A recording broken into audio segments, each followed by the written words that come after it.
I got mashed potatoes and Okay. French fries. I got meat sticks. I love it that we start these sessions off like this every single time. Hi, Pickle tradition. Boy. It is now tradition that either Jared or I have to do something. We have to start off with the scuff. We have And to I'm sure if we go back, there's at least one time when Casey did the scuffing.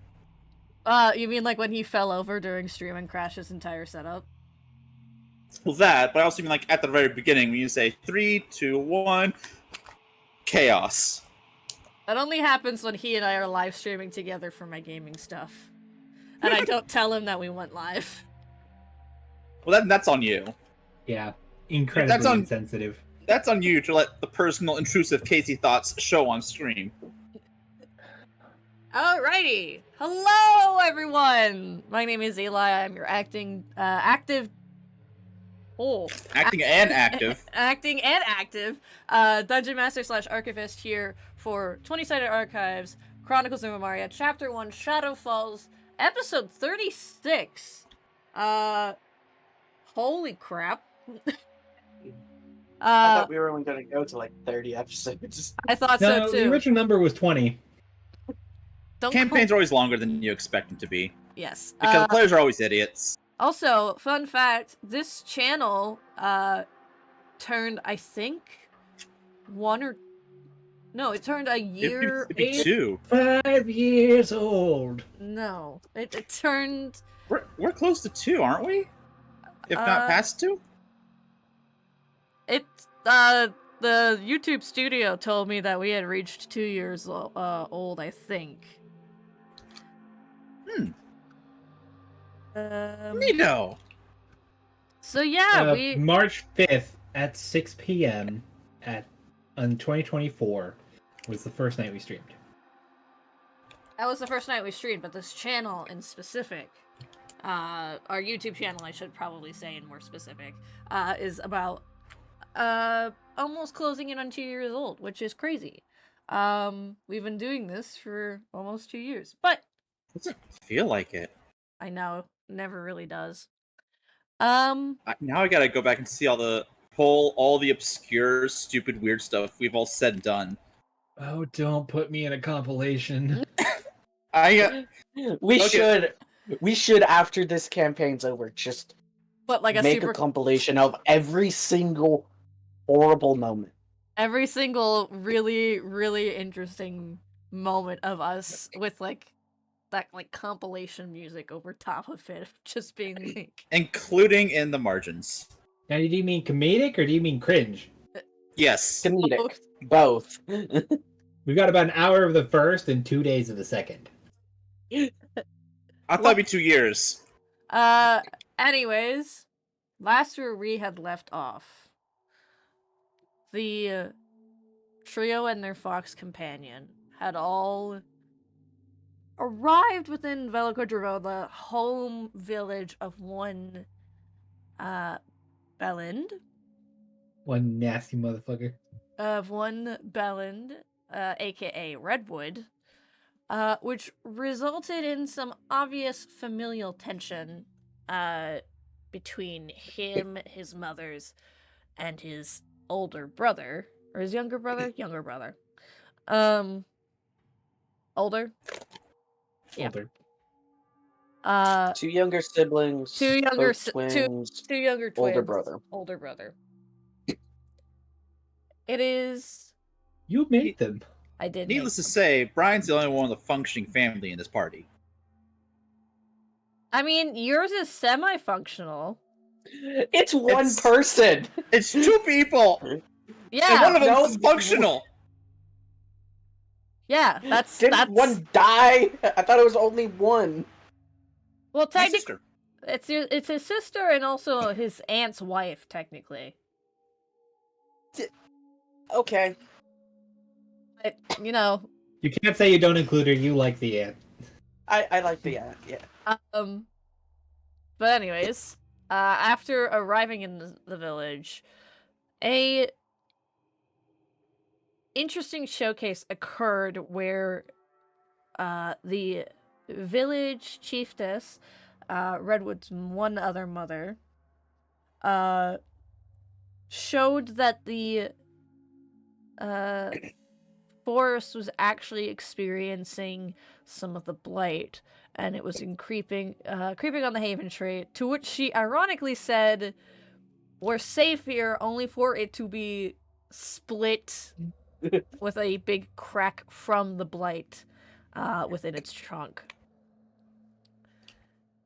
With the insistence of simply wanting information that could potentially help them upon their journey, they requested the right to explore, which they were given, and then descended into the forest where they met one Ska, the lanky boy, not fully developed deity of omens and signals of one's future.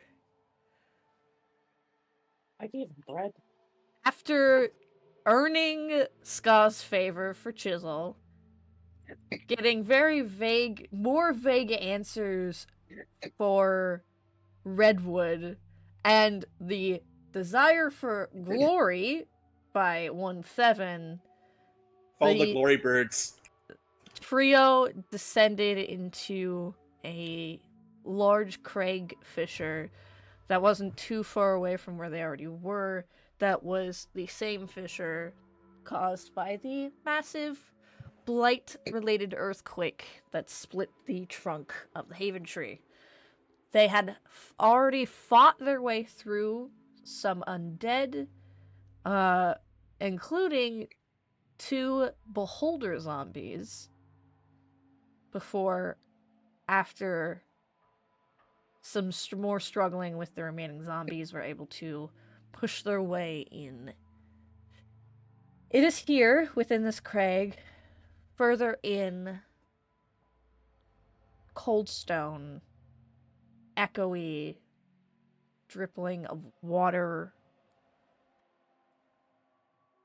There is no true natural lighting down here. Darkness enshrouds everything. But you all have dark vision. And we have a glowing fox. You also do have a walking glowing lantern. Whose paws and her claws, the sound of her moving across the stone echoes throughout the space as she moves.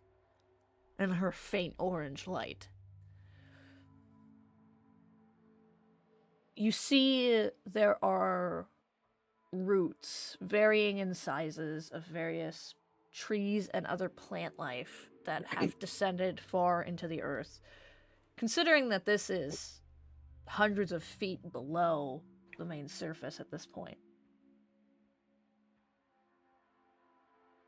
The roots here are deformed, gnarled in a way that is unnatural.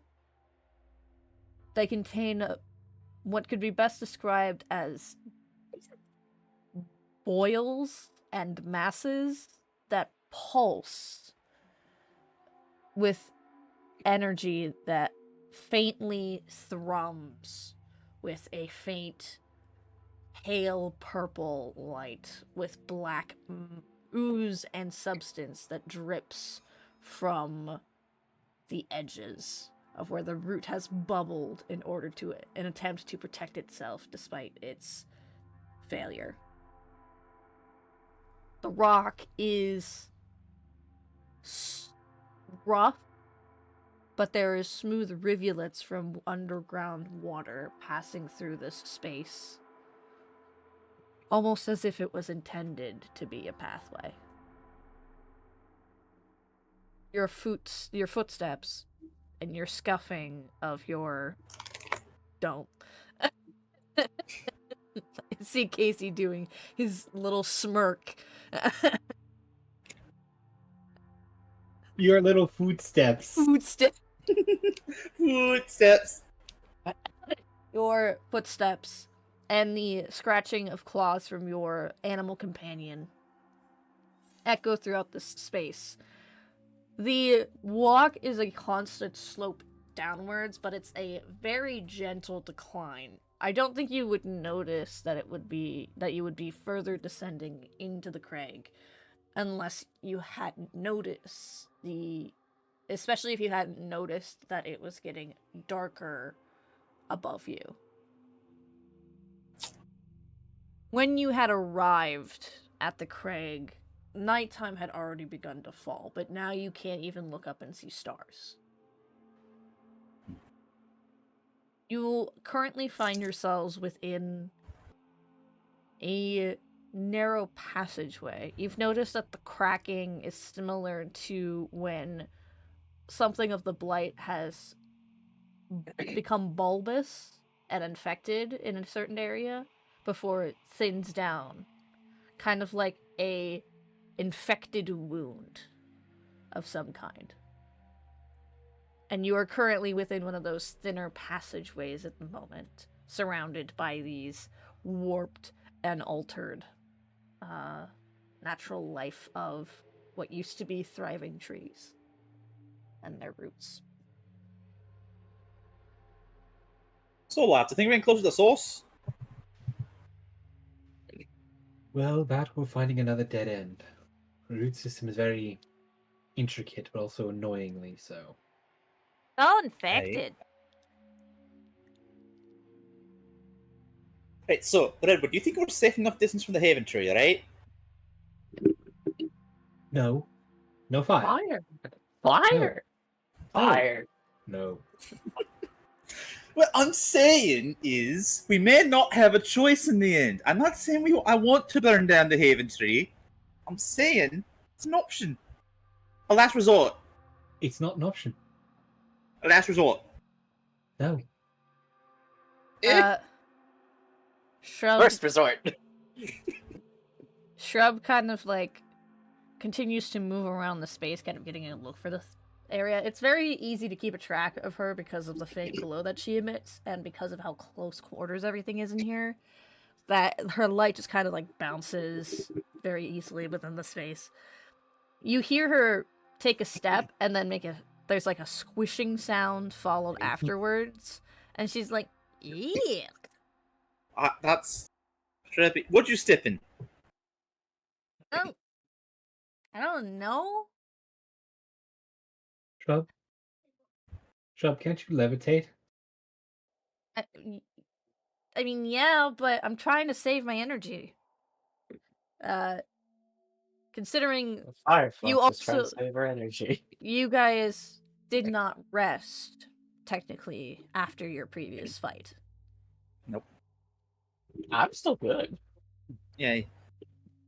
Devin kind of goes over to where Shrub is and looks down, investigates the substance she stepped into. Yeah, go ahead and roll me perception or investigation. Or, I'll add a third option, survival. Would I roll a survival? I'll roll survival instead, because you said that right when I clicked. Yeah, no, that's completely fine. If you want to, you may. So that's 13 for survival. 23.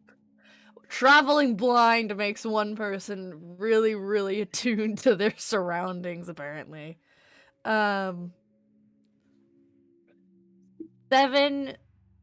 you're looking around the space. You're used to... Maybe if you were to travel a mile up into the mountains of the Knotted Rise, or around where the base of the mountain where you used to call home.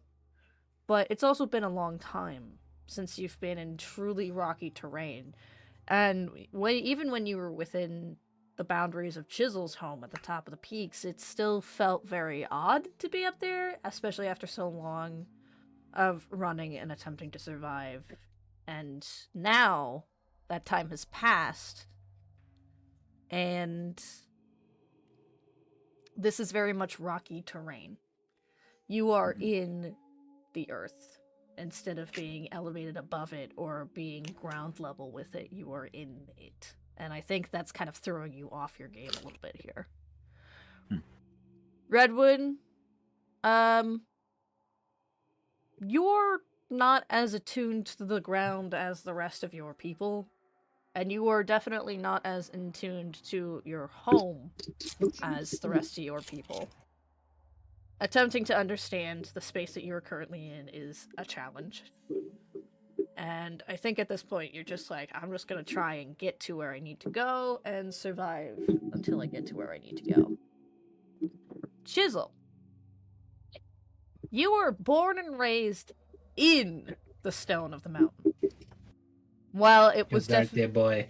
Well, it was in intricately carved pathways and massive sort of cave systems that your family hand carved out from the stone itself. The ever-growing anthill. Tell me I'm wrong. It's not wrong. You're not it's wrong. not an anthill. But you're familiar with natural rock patterns when it comes to earth cracking and shifting naturally, but again, this isn't natural. This happened because of something beyond you and your friends have encountered. With a 23 survival, you are looking around. You smell rot of plants dying, like a much more pungent smell of dead leaves in fall, and it permeates in this place, sort of worsened by the water that runs through the many layers of dirt and rock, making it very much sort of clogging of the nose in terms of its smell. Coupling that with the decaying smell of the blight that comes naturally with this sort of terrain, it is not pleasant in any sort of way. But the thing that gets you the most is when you take a deeper look. There are natural creations within the world where shells and fossils of the ocean create rock and walls that sometimes, if you look, is used for building in certain places, like in Georgia and in Florida. But here, where are those places? known as shale. It's a mixture of fossils, seashells, and natural sediment from the ocean. Mm-hmm. What you are seeing is not too dissimilar from shale.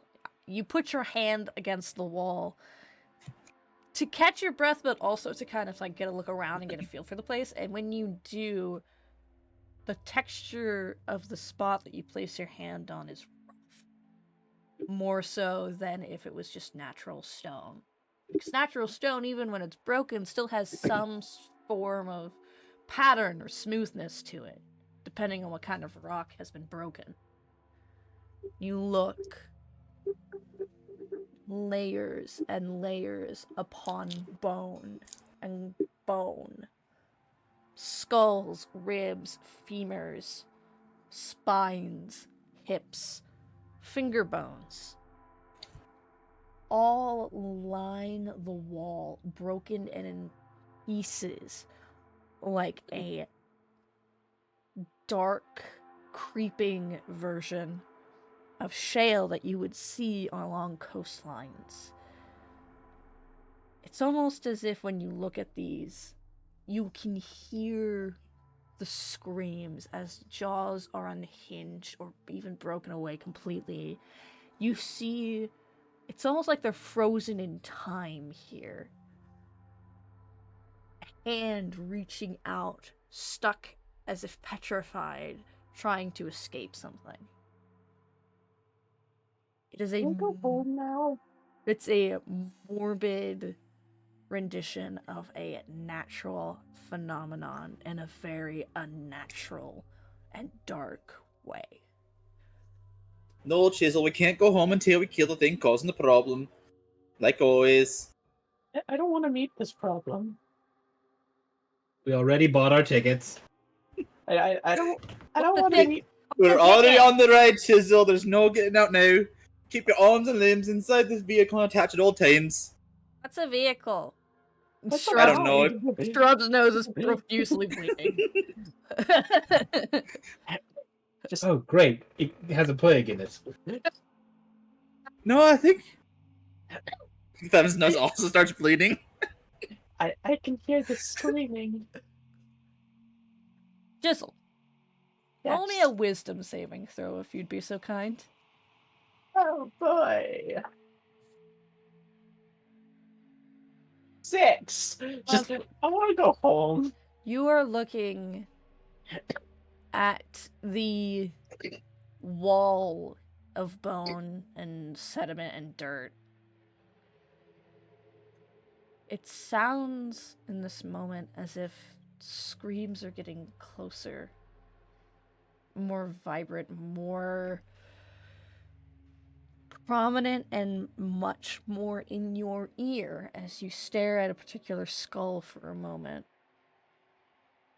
It's odd. There's a thick, blighted root that has forced its way through the eye socket of this skull, bulging just past it, almost as if knotting and locking itself in place so that any attempt of pulling it free from these remains is left with futile results. You can almost picture the person that this used to be. Young man, maybe human, judging from... I can't tell with bones. You physically can't tell what race they are from No, bone. I get that, but it's like you... A humanoid. Humanoid. I mean, I think there's a difference between a halfling bone structure and a human bone structure and a Goliath bone structure. Well, yes, but elf, orc, you can't tell the difference from medium-sized creatures. Humanoid creature. Jaw unhinged and split right at the chin, creating this weird off-center look to it. And Does your clan have a tendency for violence? There's a lot of bone here. Chisel, you are speaking. Redwood and Thevin.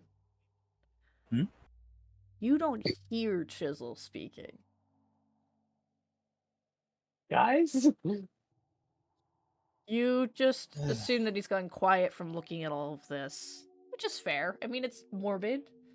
I'm just a boy. Chisel. Yes. You blink. The very bones within this wall begin to reach for you. Bony fingers, browned through the natural process of decay, twisted and stuck within root, warped by magic beyond your world, extends themselves. Dirt crumbles and cracks as it pushes its rib cage of its crumpling, wasting away body towards you. Can I attack it? We see this happen? No, just me. I will so go ahead and do your roll to hit, Chisel. I will say this with disadvantage. Redwood and Thevin. Oh. What is 10? I'm going to need a passive I'm going to need perception checks from both of you. With a 10, you are unable to hit. I think you go to reach for your hammer and you're frozen in place. Ooh. Okay, so Redwood. I'm gonna die. You are kind of looking around. You're more interested in like kind of this. There's so much bone. There's so much rot. It's very upsetting. 7. Mm-hmm. You're like, okay, everyone's going quiet. What's going on? You're looking up. There is Chisel standing there, frozen in place, as something ghostly has him by the underside of his jaw. His mouth unhinged and open as wisps of something faint, almost like smoke, escape his mouth. So Thevin immediately seeing this cat pretty much grabs Chisel by the mouth, like cupping it, closing it, as he kind of tries to yank him away from the ghost hand.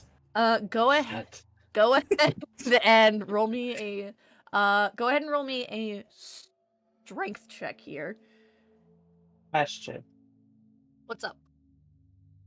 Would Chisel fight this thinking it's another something attacking him? No. There's a reason I had you roll a wisdom saving throw. Okay. That's I'm gonna die. Strength. Not on my watch. It's my soul that's leaving my body. You cup your hand over Chisel's mouth and pull. Chisel, I'm gonna need you to, in this moment, take just 4 slashing damage for me as Devin, when you pull him back, the hand that's gripping him, you see has long, broken, jagged fingernails that are almost like claws that tear at his skin in order to keep a firm grip on him even as it's being pulled away. Chisel, go ahead and roll me another wisdom saving throw with advantage here, please. Why? Oi, Redwood, shape up!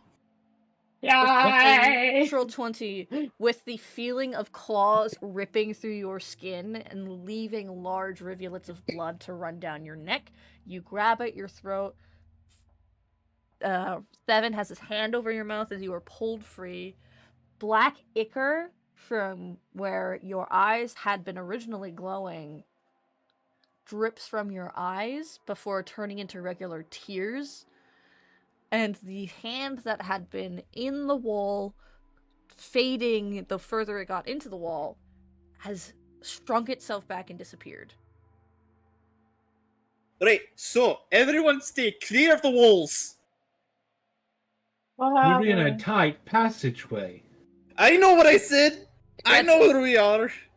Redwood, I'm gonna need a saving throw from you, my friend. Wisdom saving throw. With advantage. I'm using one of Ska's fortunes. Fortune. Oh, okay. Blessing from Ska. Right. 20. I had one left and I was saving it. Redwood, you're on high alert now. You had just watched your friend nearly had something sucked out of him in a terrifying way. Get that grin off your face. I'm gonna smack it. I can't turn it off. I'm really sorry. Something reaches up for you from the ground below you, but you catch a wisp of white just in time to step back for it to try and claw at your leg and miss. And then 7, I'm going to need one from you as well. Coolio. I just grab my character sheet. You're saying it wasn't open? No, it's open. I just have many things and only one screen. 12. 7, by the time you start to move away from the walls, it's too late. There is a clawed, broken-nailed hand grabbing you by the top of your head, as everyone else sees, but for you, you take a step and you continue to walk forward as your friends seem to be moving around in a bit of a panic. Guys, I know it's bloody scary down here, but you're overreacting. we are going to go ahead. I'm going everyone to go ahead and roll me initiative, if you'd be so kind. Oh. Oh, I have a +8 and I got a 10. Oof. So, Jared, who do you want to go first?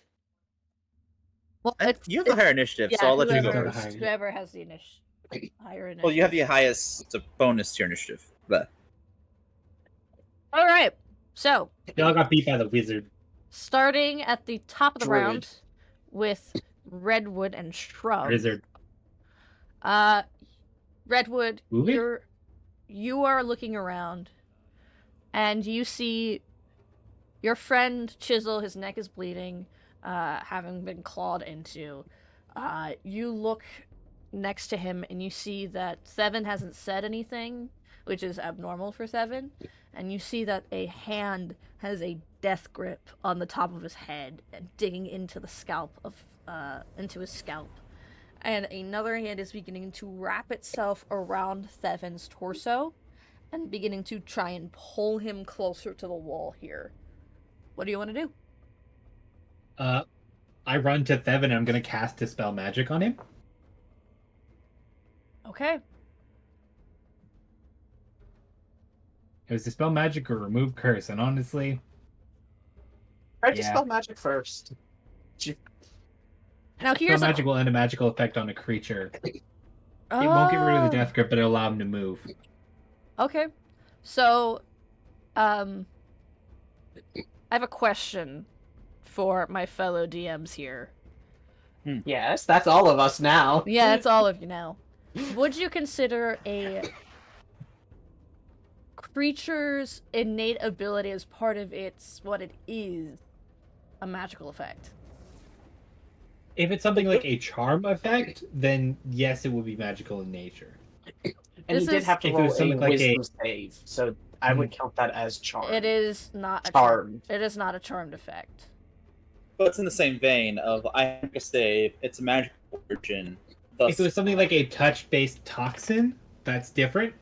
Yeah. But this is a mentally affecting ability. Right, okay. So I feel like that falls under the Agent of Magic. Magic. Okay. Magic. It's quote-unquote charm. Seven, you blink. You feel a sharp pain of several points on the top of your skull and along the side of your ribs. You see a hand that is like an arm, a spectral arm, has wrapped around your torso. Another one is beginning to wrap itself around your leg, digging their claws in, and you're being pulled against your will closer and closer to the wall. Redwood is standing directly in front of you. Redwood, what else would you like to do? I think there is no time for subtlety, no time for discovery. I think this is the time to move. Mm-hmm. Redwood is moving. Redwood is moving. Are you... The same way we were gently, carefully walking our way along, Redwood is now booking it. Obviously, something does not want us going this way, so we're going this way. Okay, you start to run. I'm assuming you're having Shrub follow you. Yep, I'm not activating Shrub. Okay, Shrub is running after you, providing a faint glow. Going ahead. Seven, I will need one last wisdom saving throw from you. Okay. Wouldn't this be strength now? There's a reason. Chill. Sorry. You Hey, feel 17. You feel a cold hand grab at your ankle. And when you do, you feel your mind... Something is encroaching upon your mental palace, and you shunt it back and out as it makes contact with your ankle. But Get the hell out of my head! I've got no people in it, and you don't want to go in there! He roboted so funnily there. Yeah. You may want to disconnect and reconnect. That sounded like a raging Scott having his internet die. Which is close. I think it's... Actually, yeah. So for those who probably didn't hear, I said, get the bloody hell out of my head! I've got too many people in there already, and it's not nice in there! When this thing makes contact with you, that's when you feel the feeling, and you shunt it back out. 3 individual hands kind of have you in a grip of sorts. In this moment, I'm gonna need you to roll me a contested strength check here. Okay. I'm going to need 3 of them. Oh. And these are checks, not saves? Checks. These are going to be contested.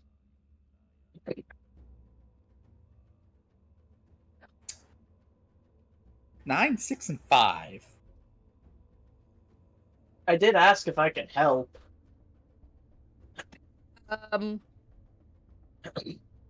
Not in this situation, unfortunately. You feel your shoes beginning to scuff along the stone as you are beginning to be pulled in and closer to the wall. Your back presses against it, and you feel it start to mold and warp around you. Bones from the bodies of those long gone begin to encroach and imprison you into the wall. That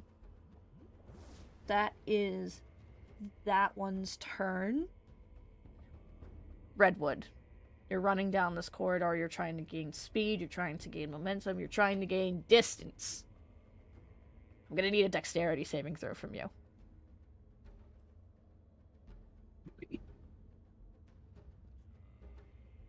Thank Christ. With an 18, you manage to jump over this series of hands that start jutting in random spots along the ground. Sweeping up to try and grab your ankle to stop you. But you are agile, you are quick. There's a reason you have a fox companion as you are jumping through all of these. However, I'm going to also need a dexterity saving throw from Shrub. No? Oops. You eventually, after the last hand, you realize you don't hear the little scratching of paws following behind you, and when you look back, Shrub is stuck, a hand grabbing her by the nape of her neck along the wall. Blood darkens the orange fur of her body. Chisel. Your turn. I could save Evan. I could save Shrub. Which is the higher priority? Shrub. Well, that's your call. Evan. That's your call. I could save Shrub. Us, buddy. Survey says Shrub. I could save my companion, or I could save my best buddy. You save. Oh boy. The person who can wrestle himself out, or the fucking 5-pound fox getting sucked into the dirt. Also, to be fair, Shrub can fiery teleport. Jared, your internet is not agreeing with you today. I honestly think it's the camera. Hello? Hello. Hello? Hello. Yeah. It honestly could be the camera and the background that you have. It's never been a problem before. It's drawing too much. Whatever. That's my hypothesis. But I'm going to smack Devin and try to knock him out of their hold. Okay. He is restrained, which means I have an advantage. Advantage to smack the bitch. Oh no! I'm smacking you with my hammer. Why? Like me with the hammer? The arms with the hammer? Okay, so... I try to knock you away. So here's how this is gonna work. We have done this before, where you have managed to successfully push a creature using a swing of your hammer. I do believe it was contested strength. Yes. But I have a question for you, Seven. Are you a willing creature with this swing? Are you going to let this happen? It's one of those things where Thevin doesn't want to be hit with Chisel's hammer, especially since he's seen what Chisel has done to people with that hammer. But it's also like the alternative is being stuck into the wall, so Seven's more fighting the arm. Or just a bruised rib. Right, okay. It's gonna be more than a bruised rib. It's gonna be cracked Broken rib or suffocation. I already broke a rib because of Redwood. You got 24. So, let me I need a clear answer. Yes or no? Are you willing? I'm not resisting Chisel. I'm resisting the arms. That's what matters. Chisel, you prepare a swing. I am going to hit.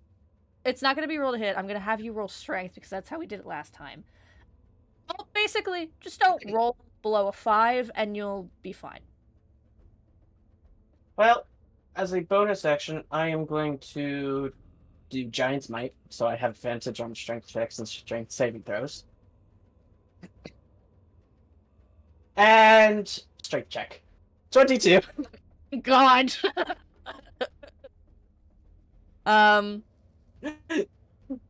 Good thing that you gave yourself that advantage.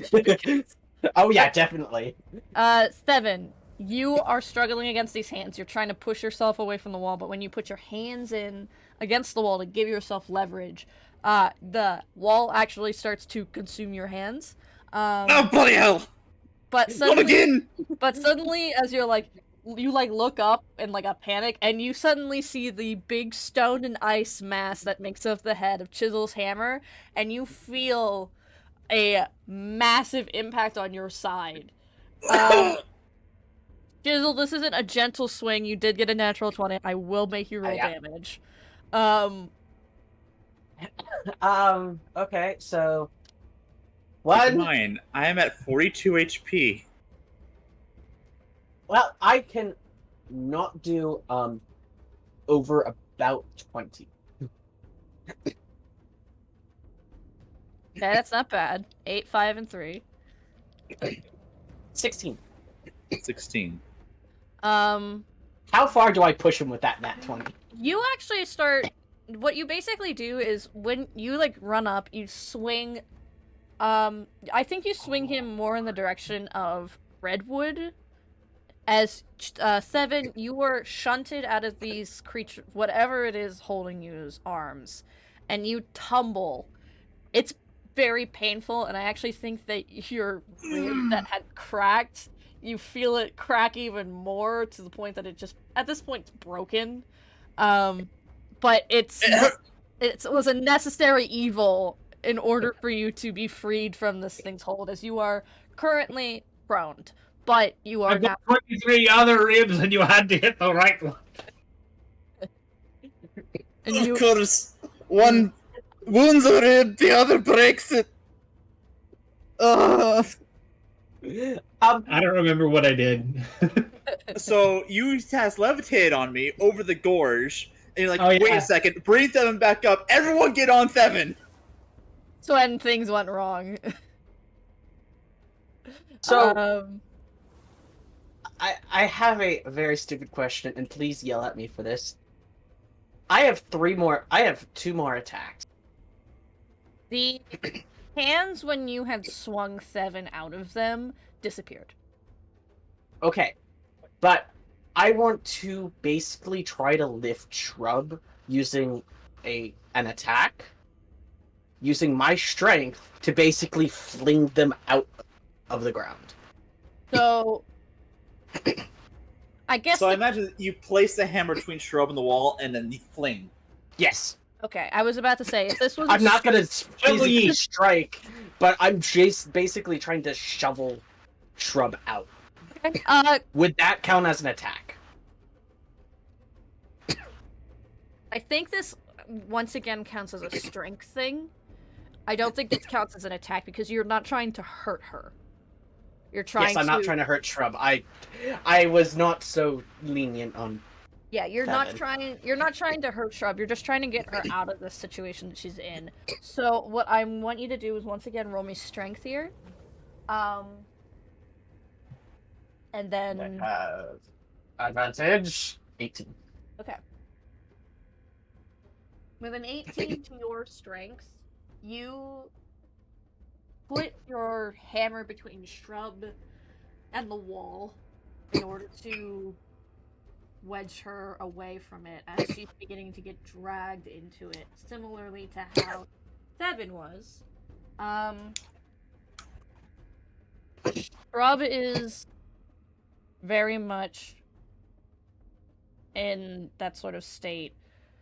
You push your hammer between the wall to prevent her from being moved further into it, and you swing and send her flying. There's a yip, not of pain, but of surprise, as she tumbles next to your feet, Redwood. And she looks up and goes, "Oh, we gotta get out of here." And that's all my movement. Okay. I only have 25 movement. Devin, it is your turn. You're currently prone. You're bleeding. You are in pain, but you are not at the wall anymore. I am. Right, yeah. I kind of think I do want to burn this place down just to get this over quick and I can go on the rest. And Stone just kind of gets up and starts running along with Redwood, trying to catch More up. like limping. So are you taking Holding his body. Are you taking a dash action, essentially? Is that what's happening here? Essentially, yeah, to catch up with Redwood. You start running.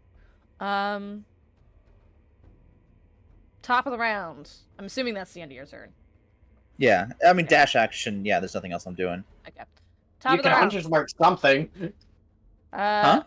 You can Hunter's Mark something as a bonus action. Yeah, but then that something would have to die if I want to reapply it to a more important target. I was giving you an option. Never said you had to take it. And I'm saying there's nothing worth value of Hunter's Marking. Moving on. Free? Shrub is free. She is at your feet. She is getting up actively. I'm picking up Shrub, and we're evacuating. All right. Wait, Chisel, hurry up! Egg roll. Looks like in an the egg mouth, roll? Uh-huh. tearing it apart. That's what you do with egg rolls, you tear them apart with your mouth. Anyways,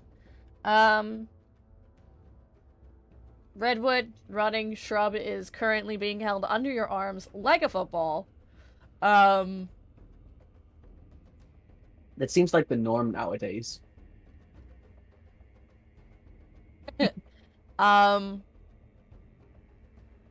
You all are moving as quickly as you can. I'm going to need dexterity saving throws from everybody. That's something I'm decent at. Rolls in that one. That's a 29. That's a nat 20.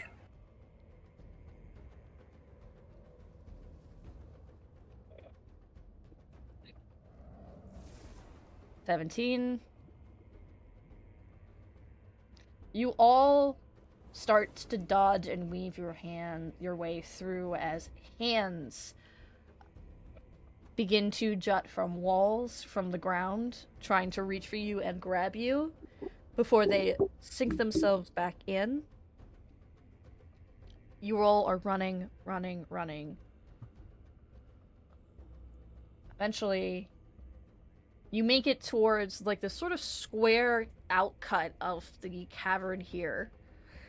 You run and you run, all of you, and then finally stepping out into a larger cavern. Something screams as it is unable to pass this point. You are all out of combat. As you look at the cavern's entrance that you came in from, a creature, tall, many-armed, ghastly, gaunt face like that of a corpse, sunken, glowing eyes with an ethereal blue glow to it naturally, fading at the sort of skirt and where its arms are supposed to sort of attach to its body, there is empty floating space. Two of them have met and found themselves stopped by something here on this threshold and cannot follow you further. Devin just like kind of slightly hunched over, holding his ribcage, flips him about the bird, and like, "Fuck you! We're burning this place to the ground." Fevin, we should not be gloating or celebrating just yet. If they're I am stopping venting. at something, we might be in more danger than with that thing. Or they can only go a certain distance from the cave. And besides, the closer we get to the blight, the closer we get to the source of anything bullshittery and fucked up evil, of course, the more stronger it's going to become. Yes, so don't be celebrating and shouting things. I am not celebrating, I am venting. There's a difference. Fevin, I'm tired. your entire existence is loud and we're in a cave. Aye. Shrub's ears have kind of like flopped back on her head due to the noise level in the space. Let's just get going. At least we did. At least he doesn't cause a cave in. He's not that loud. Yet. Yes. Honestly, my 13 rate, Oh, I don't think I could yell any louder.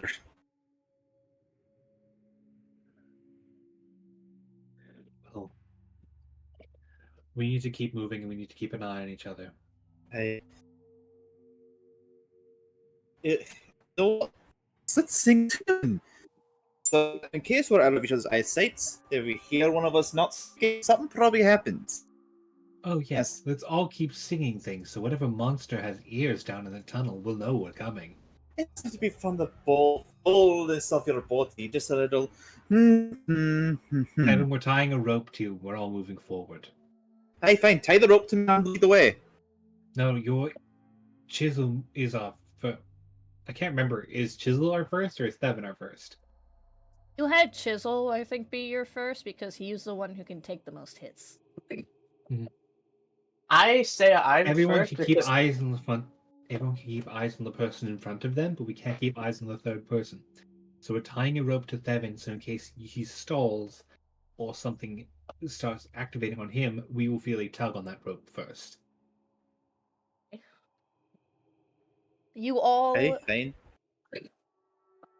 continue moving forward, Alright, goes back to leash Chisel again. but on Well, I mean, theme. technically, since oh yeah, leashed. please no. I just imagine the meme of like the Tard Wrangler holding the leash. It's Redwood being the normal person and Chisel and Devin being the gremlins. I've been nothing but good this campaign. You all continue moving forward in this space. The further in you go, you start to notice some things. The walls aren't covered in bones, at least not as much here. There's definitely like animal carcasses, as you would expect from years of natural wildlife thriving and living, and it's odd, to say the least. And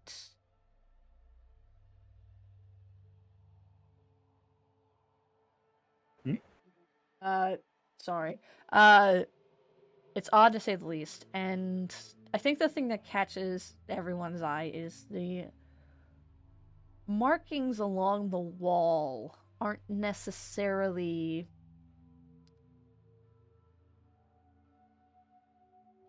they're not necessarily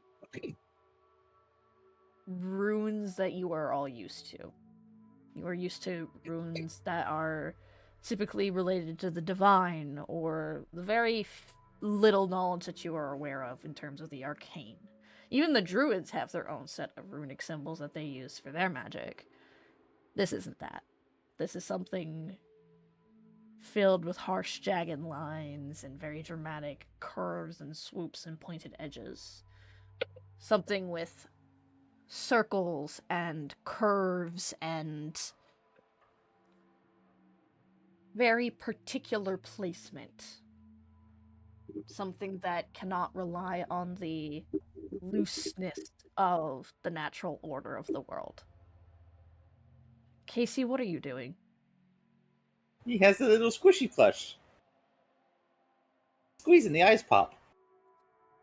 Anyways. It was also lighting up earlier. Yeah, because you put a flashlight under it. Oh! Yeah, see? It glows! That's a new development. Well, I just have a flashlight.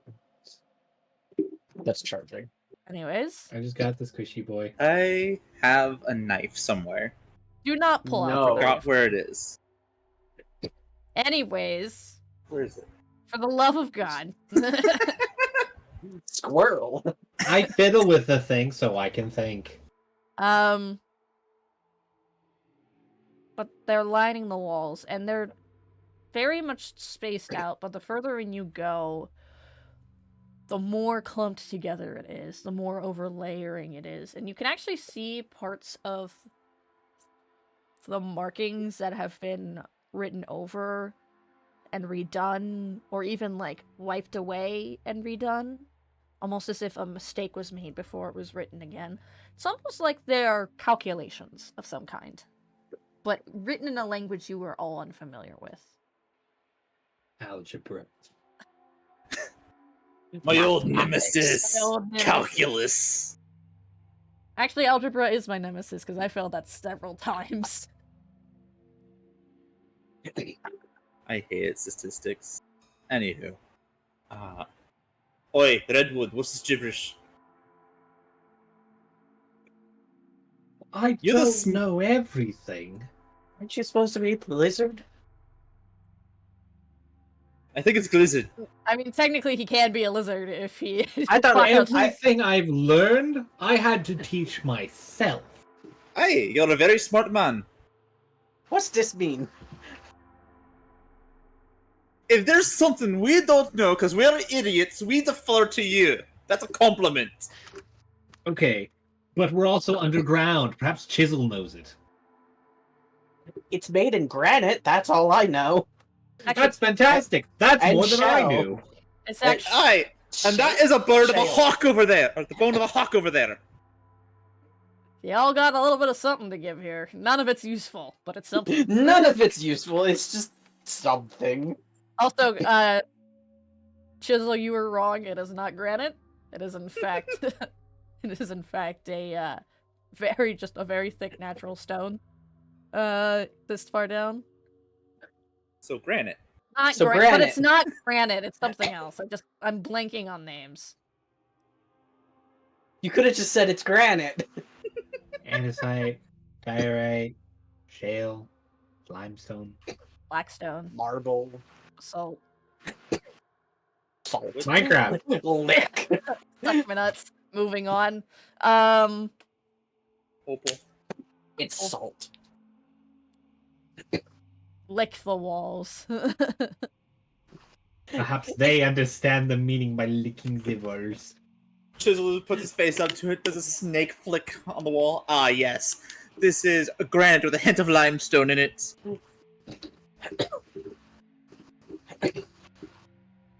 I can see Eli getting more and more disappointed in us. Didn't even hit the 2-hour mark. That's impressive. Oh, What? Friend languages. With a pinch of salt. You... you have that. I would I like can't to understand it. I'm not very fucking useful here. I would like to highlight here the pinch of soot and salt. Ah, yes. Salt. It's like Redwood. I don't know everything, you two. You just comprehend languages.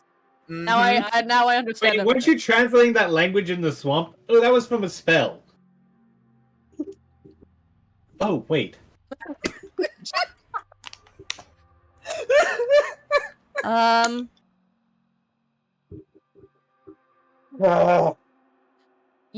So I'm reading the descriptor of comprehend languages. He knows the alphabet, and that's basically it. You can understand the basics of what's happening here. A lot of it is clearly sigil with sprinklings of notes written along the wall. The notes themselves seem to be pertaining towards better understanding of what is being written down in terms of the glyphs and the sort of arcane sigils of this unknown language. You can't exactly give this language a name because you wouldn't know it. You just know that it is a language that is not of an origin you are familiar with. I wonder And if this is before the first revision. if you would like to make an investigation check, you can.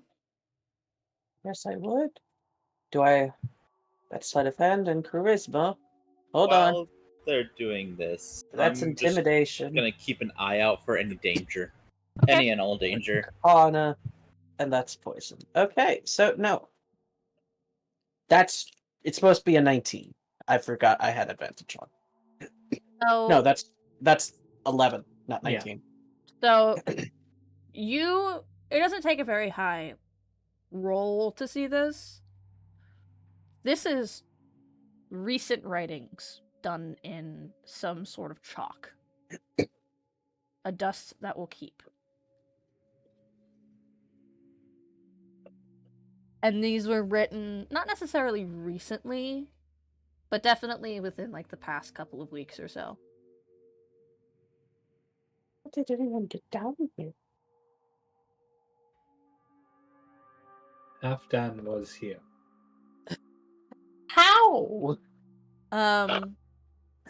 Redwood. You're looking at these sigils. There's a name that's written a few times. Dan. there. Wait, do you not know the origin of Halfdan was here? Dan was here.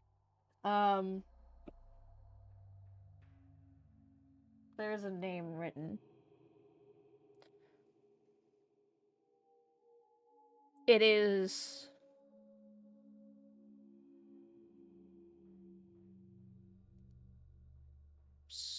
a name you are familiar with by now. It's one that you very much blame for technically all of your problems. Zar. The god that has been scrubbed from the history of Umaria since before the first revision. But it also gives him a second name. Rathau. And the title, The One of the Void.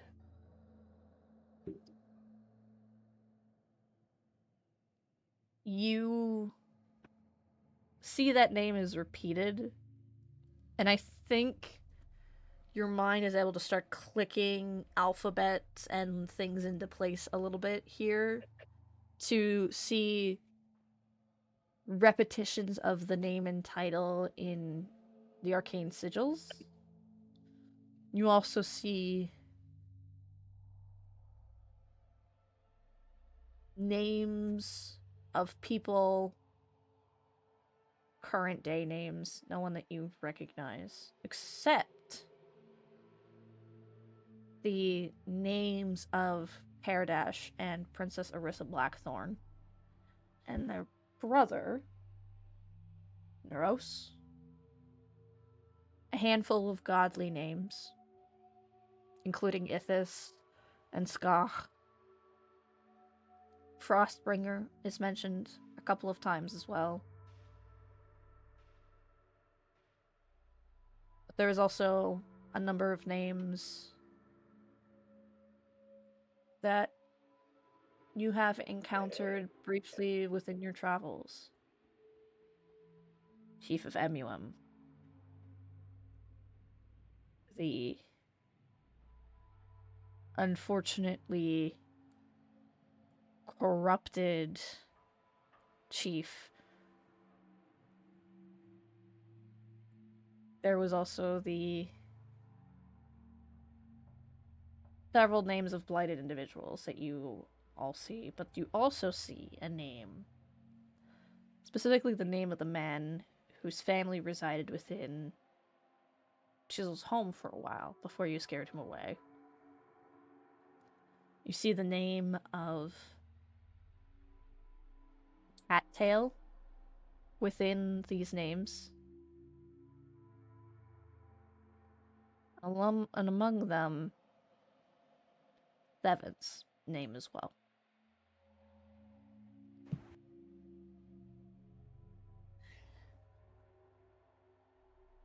Thank you. Getting food.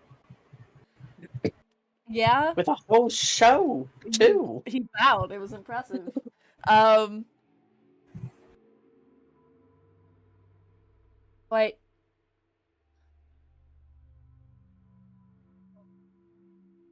You see Thevin's name.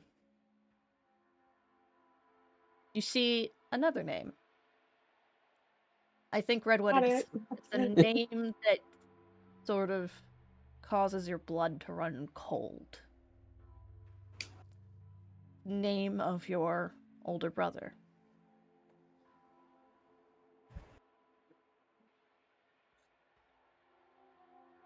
Ayan.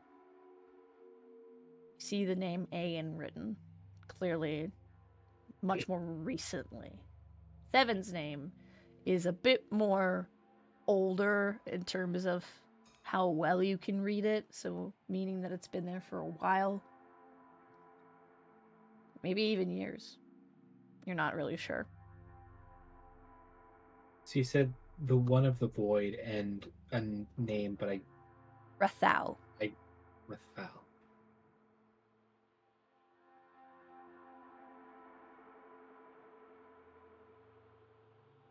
You also see the name of another individual that you have not encountered before. Give me 1 second to pull up this note, because I can't keep everything together for some reason.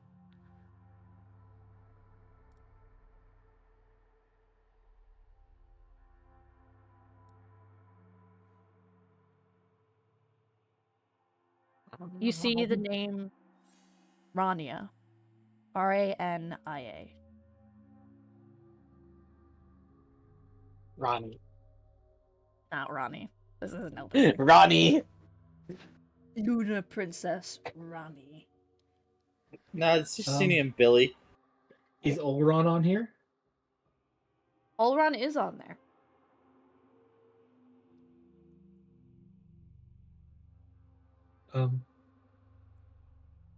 What if this is doing? This is categorizing our journey.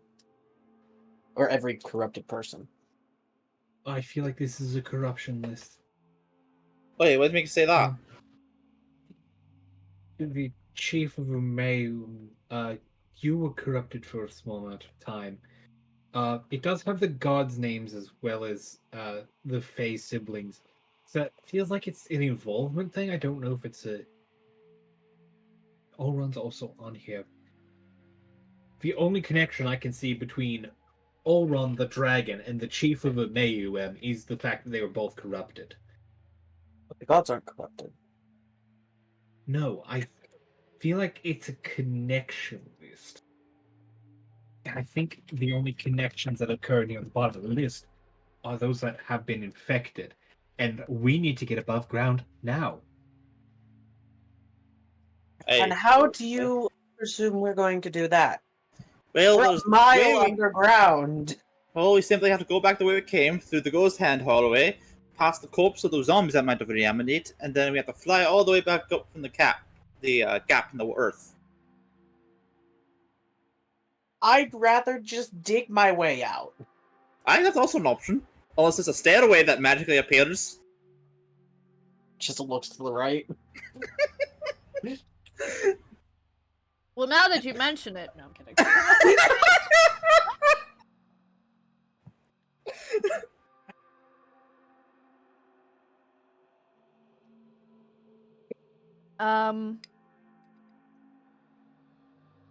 Devin, Mm-hmm. roll me a perception check, please. Not for a Did it go, Billy? staircase. I like to make that But it clear. could be for a staircase. Not for a staircase. Even for a ramp. A fireman's pole. Just another exit would be nice. We're so close. 24. So close. So close. You So far. feel something. You are very much Ooh. after your introduction to one Barun and the sort of elements that caused your first series of transformations and your subsequent infection. You have become much more in tune with the blight. Mhm. You stand here, you haven't really been paying too much attention. You've just kind of been more on alert for dangers. But you feel a swell, almost like a pulse of a beating heart, close by. At this, Stefan immediately draws his bow, starts looking for the beating of the heart. It's like, oi, there's a heart. If you find anything that looks like a heart, just fucking stab it. There's a few right next to you. Chisel, you're like, this guy's definitely officially lost his marbles. Because He's tired. you He don't has to be. you don't hear the thumping. I would like to also be a little bit more clear here, Devin. It's not necessarily a sound thing, it's more of a feeling. Kind of Yeah. like a pulsing of heat in a direction. But it feels like the thumping of a heart. As in, like, vibrational. Yes. That, like, that immediately, like, drops down ear to the ground, following the vibrations. You follow. Did I accidentally hit his head when I smacked him with my hammer? Redwood? You follow the thumping, you follow the vibrations. Similarly to having, like, the feeling of the direct sunlight hitting a certain way on your body if you're, like, sitting in a spot for too long. That's the way. That is the feeling that you're currently having as you move forward. But then it starts to Warmer. It starts to... The further you go in, the more it starts to engulf your body. Until you reach what looks like a series of, like, holes in a meteor is the best way to describe it. The wall in particular is curved, tall, very much. When you knock on it, it feels solid, but there's a hollow sound that comes from it. Some are maybe no bigger than your pinky in terms of width, but some are more towards the size of, like, your head. You see from them a faint pulsing purple light that thrums in the beat of a heart. And when you look, you see it.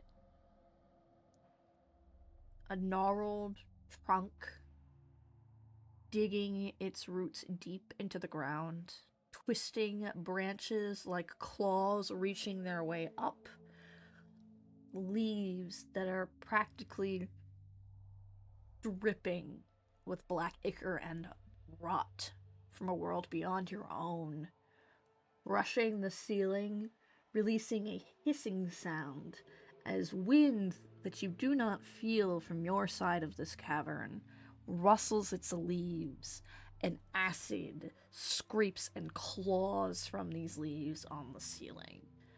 You see in the trunk's center a sort of bulbous something that pulses in time with this heartbeat sensation that you are feeling. And I think instinctively, with that, you know that you have found the source of all of this. Evan calls out, oi, Redwood, Chisel, I found the source of all of our headache. What? Well, I know where one is. Where's the other? The blight, I mean, you both and assholes.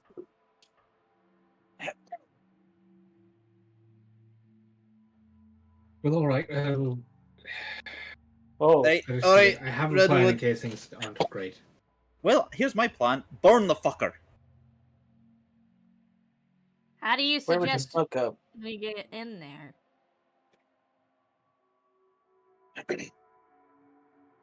There's a small hole, right? Oh no. Looks the shrub. Don't you We're all fucking going to die. don't you fucking do it. Don't.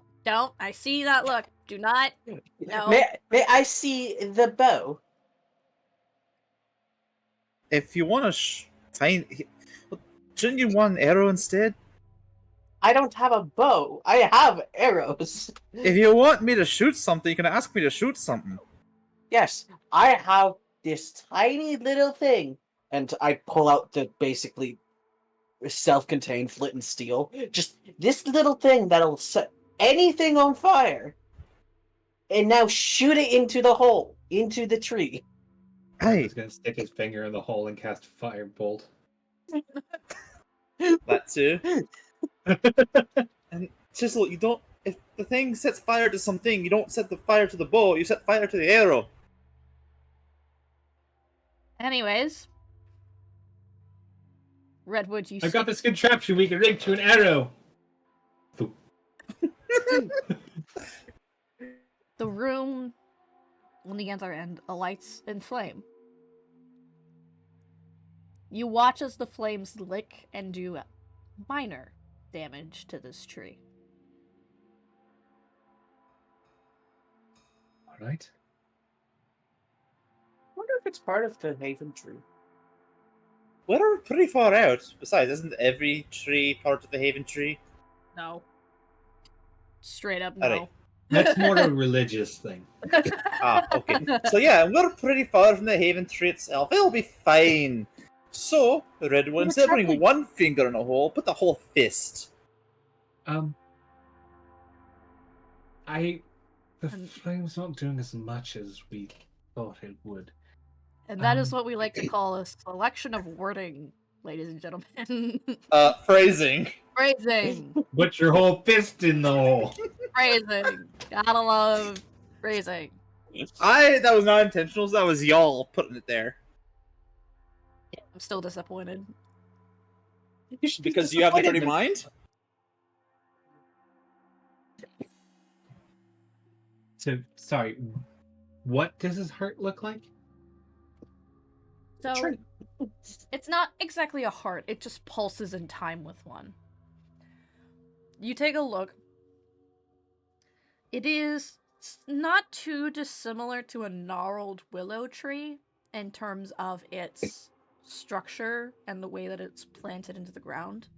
But the trunk itself is a very dark, but more in like a grayscale kind of way, wood. There is a, pardon the word, bulge in the center of the tree that Casey's trying so hard not to see. I know! I don't know what you're talking about, just a bulge. Dude, I don't got Bulge. control over Yeah, that. you- I'm like I just saw your mouth like actually internally like down. Because I feel the edges of my mouth going up and I'm like, control. We're fucking role playing. Put Casey in the basket. Put Casey in the corner. you see this sort of bulge that comes from this. It kind of looks like a hardened version of the bulbous infected spots of an infected, blighted creature or individual. More crystalline like in the center. The trunk of it kind of gnarled and warped around it to accommodate for this ingrown thing. The plant life, the foliage on the tree looks alive, kind of. It looks like in that sort of way of when a tree begins to lose its leaves in the fall. But there are very obvious holes in the ground and gouges in the ceiling from what you could assume to be some sort of acidic material on the leaves as some sort of wind blows it, and it scratches along the ceiling of the cavern and causes more gouges and a soft hissing sound. All right. Rob, we're going in. What? Get over here. We're going in. Ah, boy. And we'll be right here, ready for you to come back. Okay. Redwood's gonna get Shrub under his arm and alight her so that we can fiery teleport through. Okay. You alight Shrub. Teleport her through. She takes you with her to the other side. And What are we supposed to do now? as you stand... So we just kind of wait and watch. I mean, if you remember the goddess, I think back around your home, she said stuff about the redwood being like the key to burn away the infection. I'm thinking that's this. And he said we couldn't light any fires. I know, right? Such a big hypocrite. Ironic. But you're gonna love the next thing that happens. Redwood uses an ice spell. Now, we had described this form only once. But Redwood is going to activate the full primal savagery. That coat of green acidic, but not fire, looking like, but I that asked. wolf mantle. And yes, there is acid from the leaves and it is blowing. But Redwood is going to take the acid and the claws and he's going to reach into that infection. Are you attempting to pull out the crystal within the center of this mass? Is that what you are trying to do? If he cannot get it to move, then he's going to try and destroy it where it is. Well, instead of, let's say, making a strength check, just have Shrub teleport you out while you're holding on to it. Because it is technically held in hand, so it would go with you. But it's connected to the rest of the tree. Then just It would act as a handle, and I'd just pull the problem with me. Not only that, but I think you would need to... I think this is like, you would, because of the size of it, even having both of your hands surrounding it wouldn't do much. bear hug. Give the evil a bear hug. You put your hand on it. Your claws make a sizzling sound as you force your hand through. It feels like cutting through soft, melted fat. It's... Ick. New ick unlocked.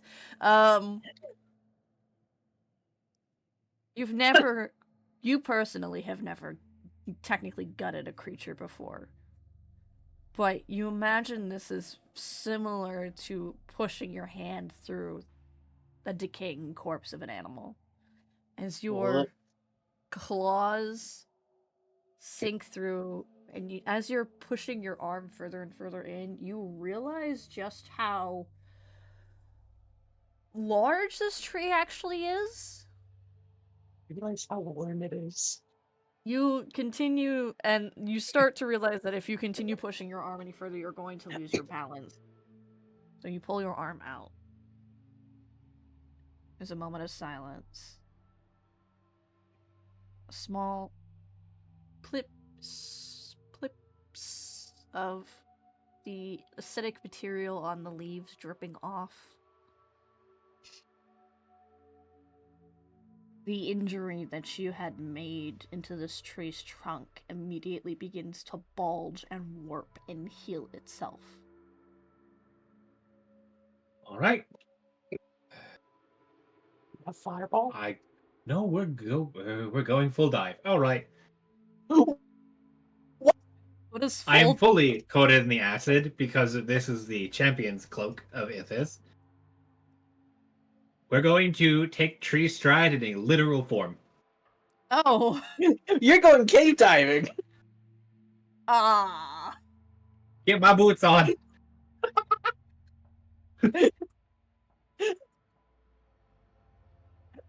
Okay.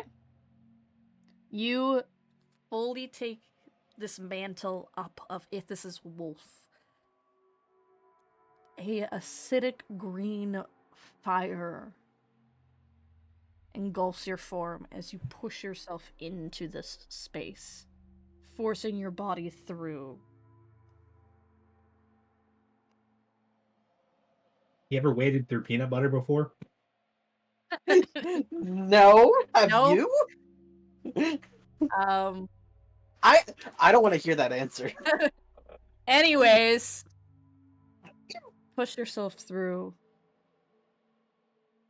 Seven, Chisel, you're kind of watching both your surroundings, but you're also watching this scene sort of unfold. Redwood pushes himself through, and then the tree closes around the hole that he had made. Redwood, I think it's time to burn the tree. You hear It just ate. Fucking head poke out. Don't.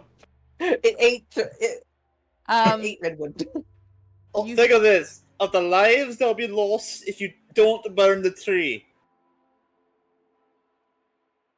you, Redwood, hear your name get echoed by Chisel, but the echo is lost when you step in and find yourself in the vastness of nothing. Welcome to the void. You I said I'd get here. you see very faint, tiny pricks of light. You wouldn't necessarily call them stars. Too far away to be considered such, even compared to that of the night sky. You walk, and as you walk, your footsteps echo as if your soles of your shoes are making contact with solid stone or marble. There's a slight shine that reflects from the fiery mantle that you have uptaken in this space, and I think you kind of drop a little bit of it to leave yourself with that wolf-like head and mane and claws in case you need to defend yourself. A deep, resounding rumble of a voice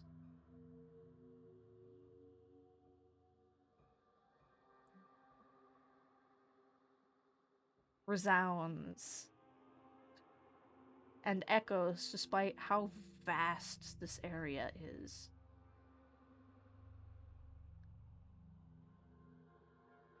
And it's... Please. And it's oppressive. It's not like Ithis' warmth in her voice. It's not like the sort of melodic lilt of Orissa Blackthorn. It's not even like the booming power of Frostbringer's massive voice that fills up an entire space. This is bone chilling, like a winter that just won't go away. You don't see who is speaking to you. The voice is masculine in distinction, but it warps between the predominantly masculine and an underhint of feminine. Another one has walked its way into my den. You smell of primordial flame. It seems that Ithis is not as fickle anymore as she used to.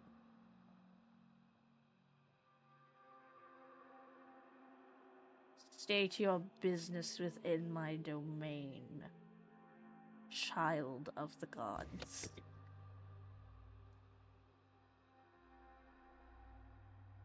Questions.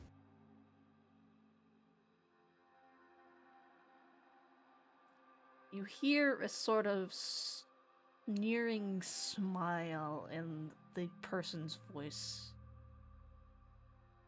And I have answers.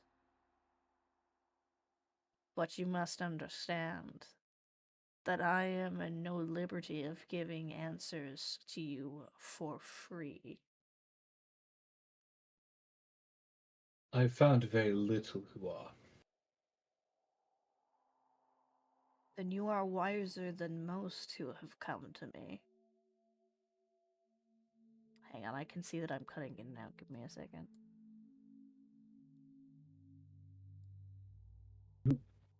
Hmm? I'm back. Alright.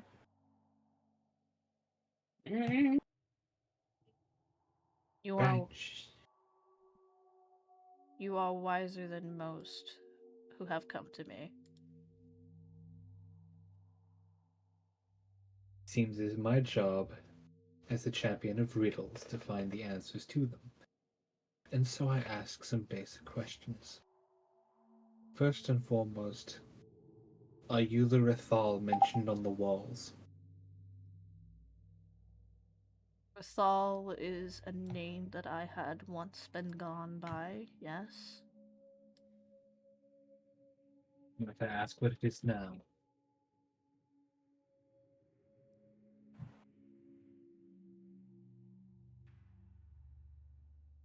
My name now is of no significance in a way yet, but if a name is preferred. Hold on. This is another one. Dormammu. Dormammu. I've come to bargain.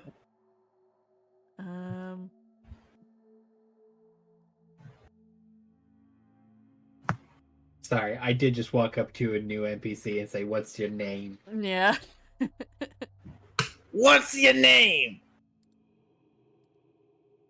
I am Vetsus. Vetsus. B as in boy, E.T.? V as in veterinarian. V. I don't know why veterinarian was my example word there, but whatever. V as in Viewcumber. V as in Vancouver. Okay. Before we lose the I plot. said I said cucumber. Okay, so Vancouver's the line. Okay, oh, granted, it is Vancouver. Well, alright. Glad we have some titles finally. What is your name, child? It I is am only Redwood of Veliko.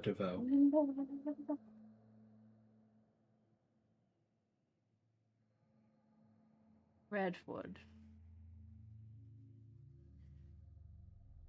I've heard of you. I should hope so. There's a deep rumbling chuckle that seems to, despite the lack of ground, make the space quake beneath your feet. You are bold. That I should hope too.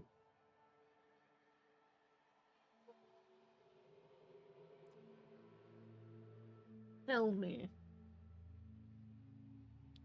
are you here because you want answers?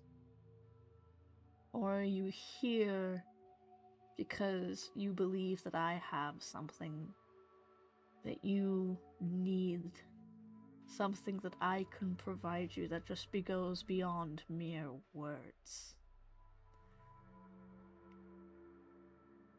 That is something to discover. There are many things I need.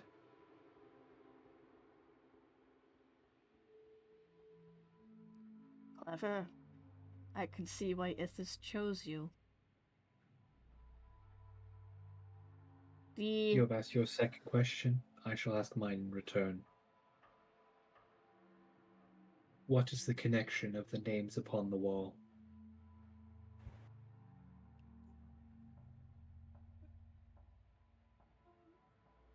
Names. No doubt that your dragon mentor told you the importance of names. No doubt that Ulron let secrets that were not his to give slip. That is not an answer. You will have it. Patience.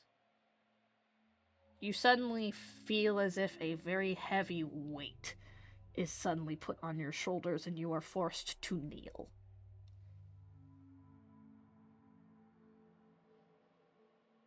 Can I make a con check to not?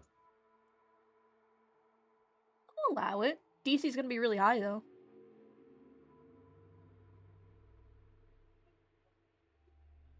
Okay. Worth a chance for a flex. You fall to your knees in a way that sends your bones throughout your entire body rattling. That pain sort of just shooting up your spine and making your mind feel just not great. There is a power here that is ancient. Maybe even older than the gods that you have already met. As if a stronger sibling has suddenly come into the picture and shown their power in only but a minuscule way, and it's still very much prominent, despite holding back.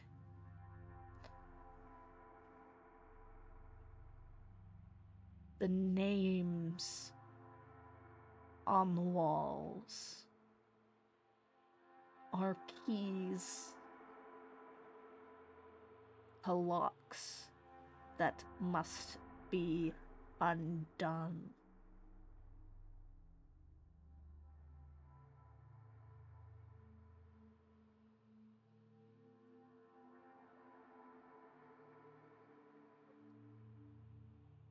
I was not aware your domain was also riddles.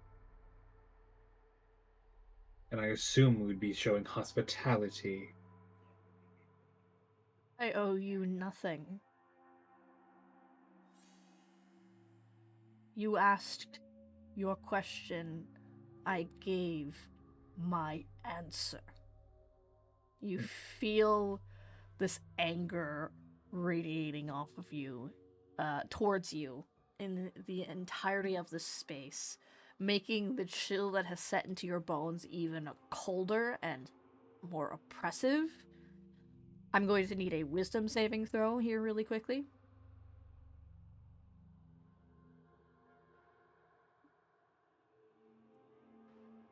You are afraid. I'm going to use one of the lucky charges from my necklace. Oh! Okay. I forgot you had that.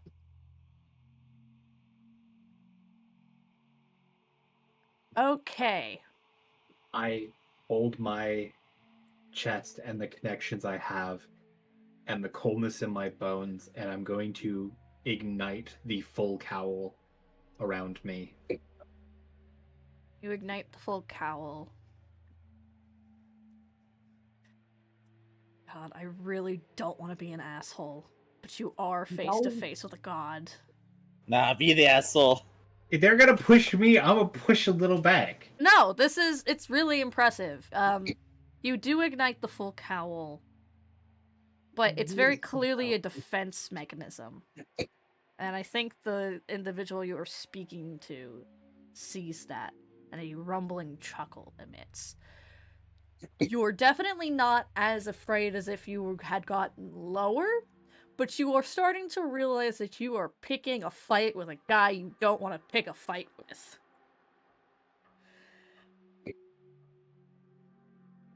Dude, he's the one doing the fight, and I'm just fucking here with a pad and pencil. I'm just trying to. This is like the bully beating up the nerd in the schoolyard. It is! I'm like, They so did, and what's on the board? A mystery. That's not an answer. Fuck, you mean it's not an answer? They did initiate the first strike, quote unquote.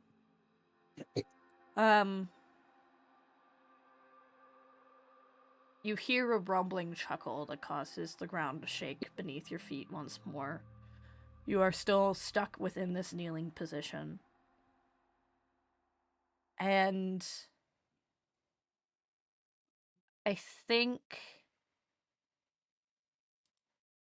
in this moment,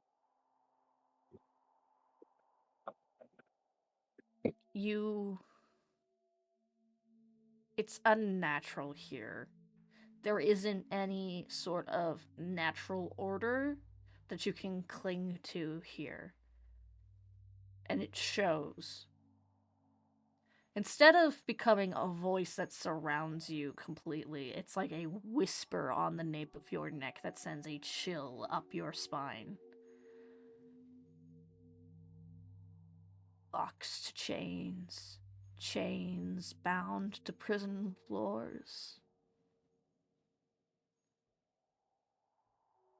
You and I both are no strangers of being tied to a responsibility that we did not want. We're forced to accept.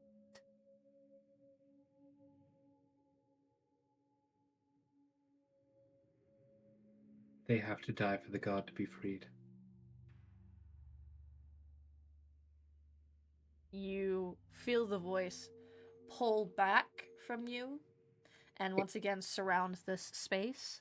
Suddenly, the small pinpricks of light that were so small and so insignificant begin to spin, creating a sort of streak-like pattern across the sky of this space. Hands, ghostly and boned, reach from a ground that does not exist and trap your wrists and ankles, keeping you pinned in place, despite the fact that they are actively melting against the acidic cowl that you have used to protect yourself in this moment. Very clever, little champion. Very clever indeed.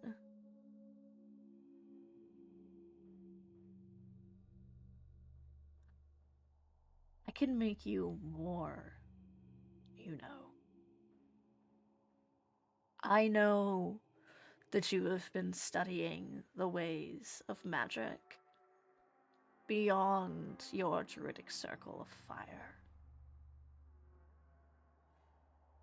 You learn about the thread that binds everything together in a way that empowers those who initially cannot use magic. I know that people scoff at you and your desire to learn.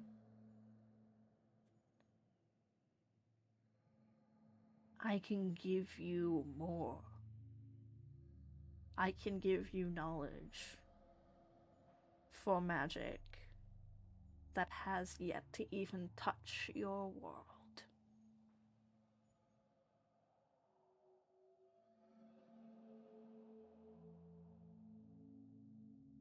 If you are willing to do something for me.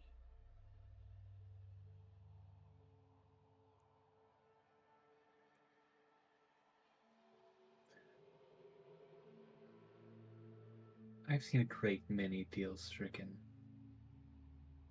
I've seen my friend turn to a monster. I've seen another blinded. I've seen people wrapped in darkened magic, and Well, if struggling is what it takes to swim, then struggle I shall. Besides, everything here comes with a price.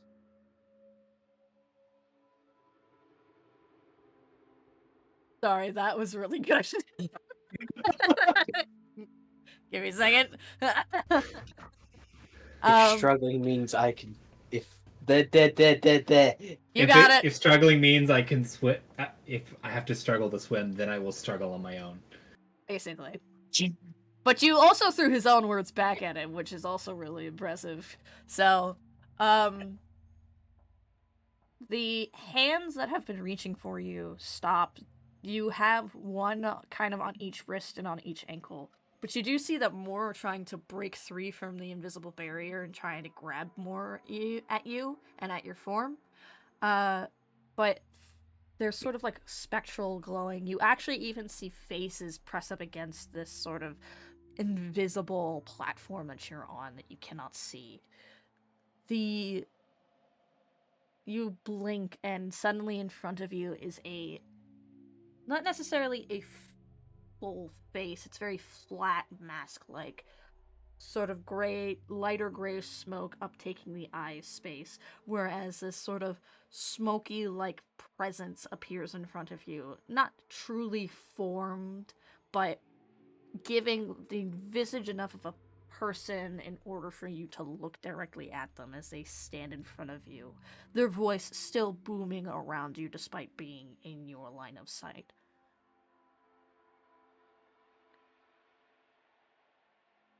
You miss on opportunities that others will take from you, child of fire. But no matter. You still have your uses. I'm going to need you to make me a con saving throw.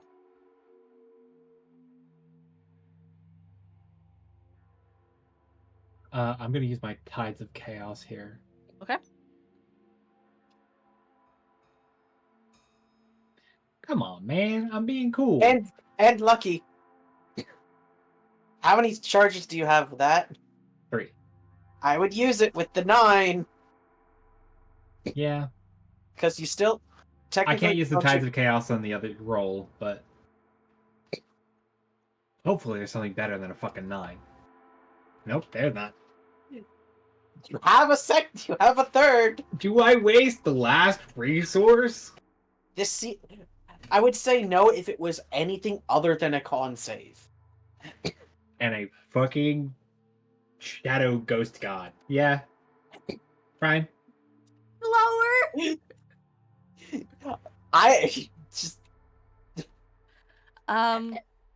You feel suddenly a incredibly sharp, painful stab within your chest, and you look down, and protruding from your sternum is a blighted tree root that wraps around your torso, and then suddenly you are shunted from this space, colliding onto the ground on your back.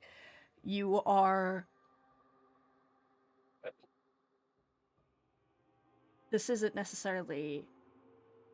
The best way to describe this in your mind is a seed being planted and finally sprouting. 7, Chisel, you take a look. You see Redwood being shunted out of this tree, landing on his back. He is unconscious. He has a root coming from his sternum, wrapping around his chest and up his throat. Veins of black are beginning to creep up his neck and around his face. He is struggling to breathe. Chisel, freeze it, freeze it, freeze it! just okay. Go ahead and roll me a strength check here to see to. I am going to do my last giant smite. Okay.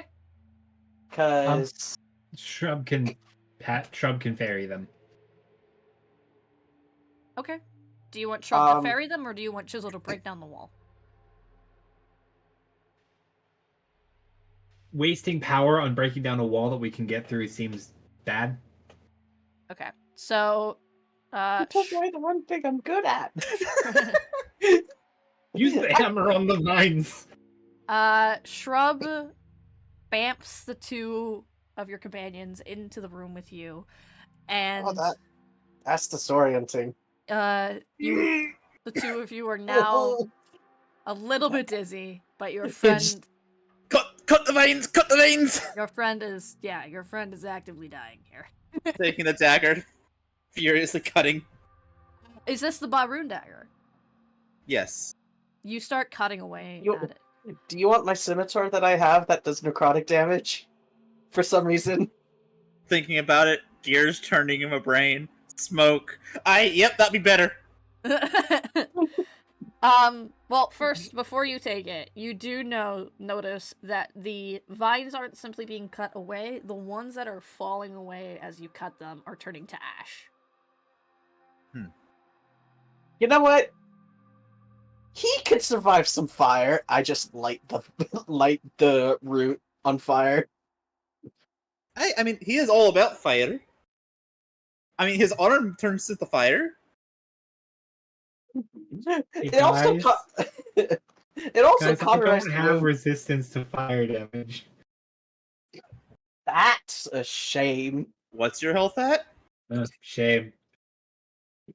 It doesn't deal any damage, so it's only a D4 fire damage.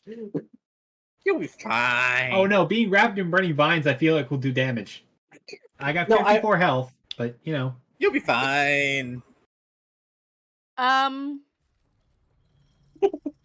Would you rather me hit It was you not fine. Would you rather me hit you with my hammer, scimitar, or just light you ablaze? Well, I grabbed your Choose your scimitar and poison. started cutting away. Evan's thing was working. I see dice being pulled. Are you lighting him on fire? No! Okay. I was joking! To be fair, with this Yes! group, it was a legitimate option. I was Yes, I was expecting it joking, to because be. that would get rid of the charge that I have on it. So, really quickly, however, boopty-boopty. How many are you going to drink? What? You are. How many are you going to drink? Isn't that like your third? No, this is the only water bottle I've had this whole session. I've been mostly drinking my whiskey, which I'm out of right now. And if we take a break, I'm gonna refill it. But for right now, I'm just on my first water bottle. AC, with the vine within your chest, you will be taking 3d6 plus 2d12 damage.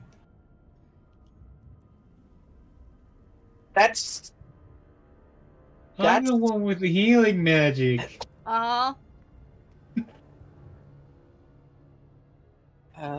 many spell slots do I have? Let's 7, see. 8, 9, 10. You only take 11 damage. Which is a lot less than it could have been. Yeah, 2d12.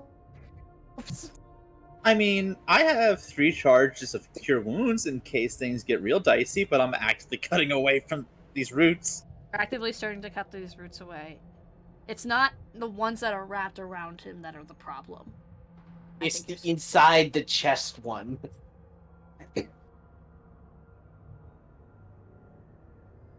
Chisel? Devin, I have a question. Can you heal him? A few times, yeah. But I'm not sure about...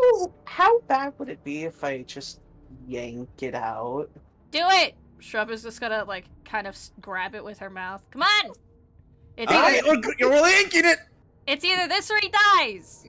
I'm going to use my giant smite, which gives me advantage on Yep. strength checks and strength saves.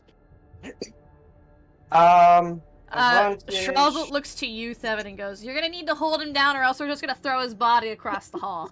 It would be Fair funny. enough. So Is I'll this a hold him save down. or a check? This is going to be a check. And then, Thevin, you are also going to need to make a check in order to keep his body in place. Or alternative, it's just Chisel makes a check and me holding him down as a help action. I'll allow it. Okay. Strength check. Oh. I forgot I enabled the dice. Oh. You start to pull, but you don't make any headway. It's very much stuck within the space.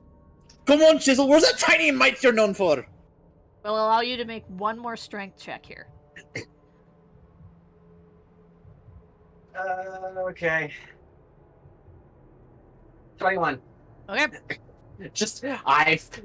I'm tired. We've been fighting nonstop for 3 hours now. You grab. There's like a particular spot where you didn't grab before, but you grab, and it kind of like hooks your hand, giving you perfect leverage as you pull. Seven, you basically put your entire weight on top of Redwood in order to keep him in place. You pull, Chisel. There is a sickening crunch as rib cracks and opens as the large seed-like object is ripped from Redwood's chest. This is going to do damage to Redwood, but it's not going to be as bad as if it was just the root settling within. Well, so I pulled the seed out, right? Yeah, you have it, and you have like, it's like this gnarled sort of. I want to freeze it. Oh, okay. Yeah, you freeze it. I'm assuming you do Completely, it. just like put it to your hammer and let it freeze. Yeah. Okay. Yeah, you freeze it. And basically just killing it off then and there. then once the seed is completely out of Redwood, I do a cure wounds. Okay, let me just quickly say how much damage he took from the pull. 85. 32.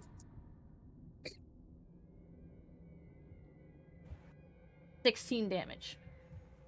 So you only really take 8, because Devin healed 8.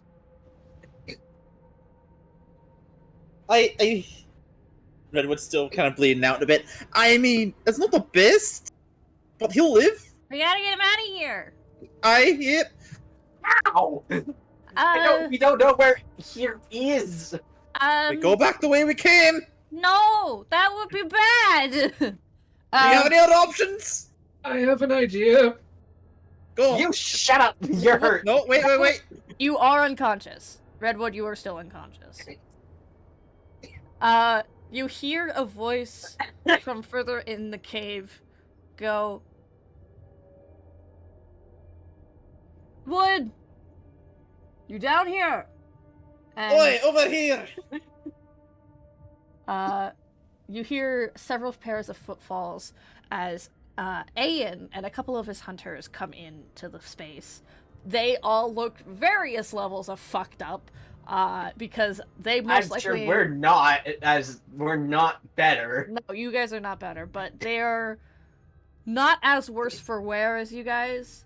They weren't expecting what you guys had encountered, and they had encountered it clearly when they had arrived. But they see you guys at the other side of the wall and go, "What? What's going on? What happened?" No time to explain. Get the fuck out of here. Get Redwood and let's go. So they're behind the wall. They're on the other side of the wall. Yes. I still have giant smite. I'm breaking the wall. Okay. Go ahead and roll me strength, with that advantage.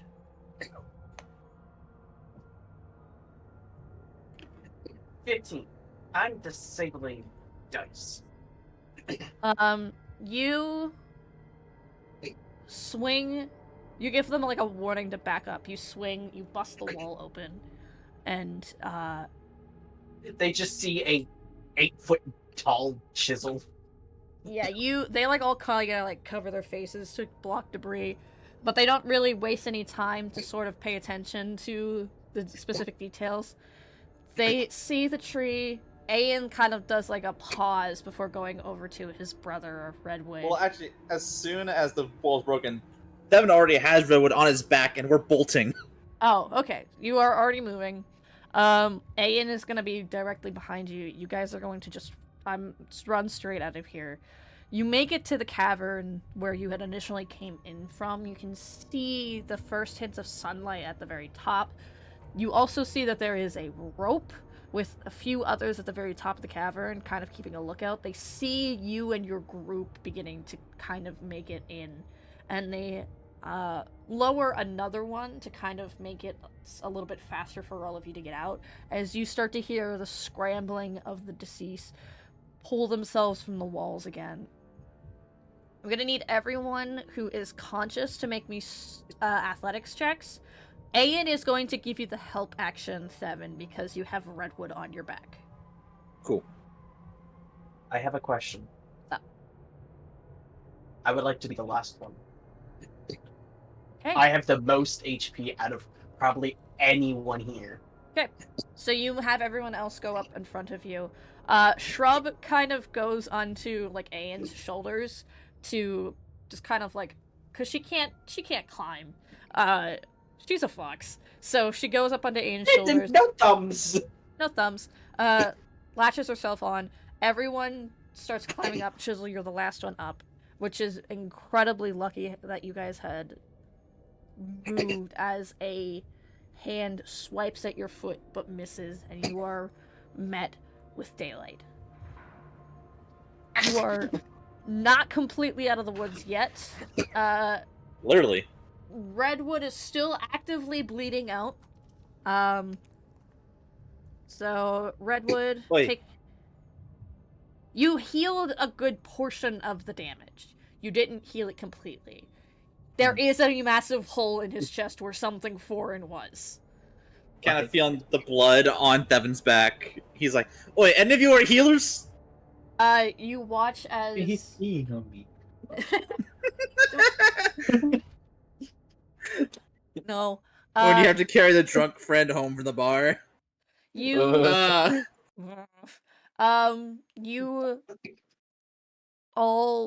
you watch as a taller, much more lean-looking elf, darker skin, pointed ears, dreads, approaches and puts his hands on Redwood and surges power. Roots.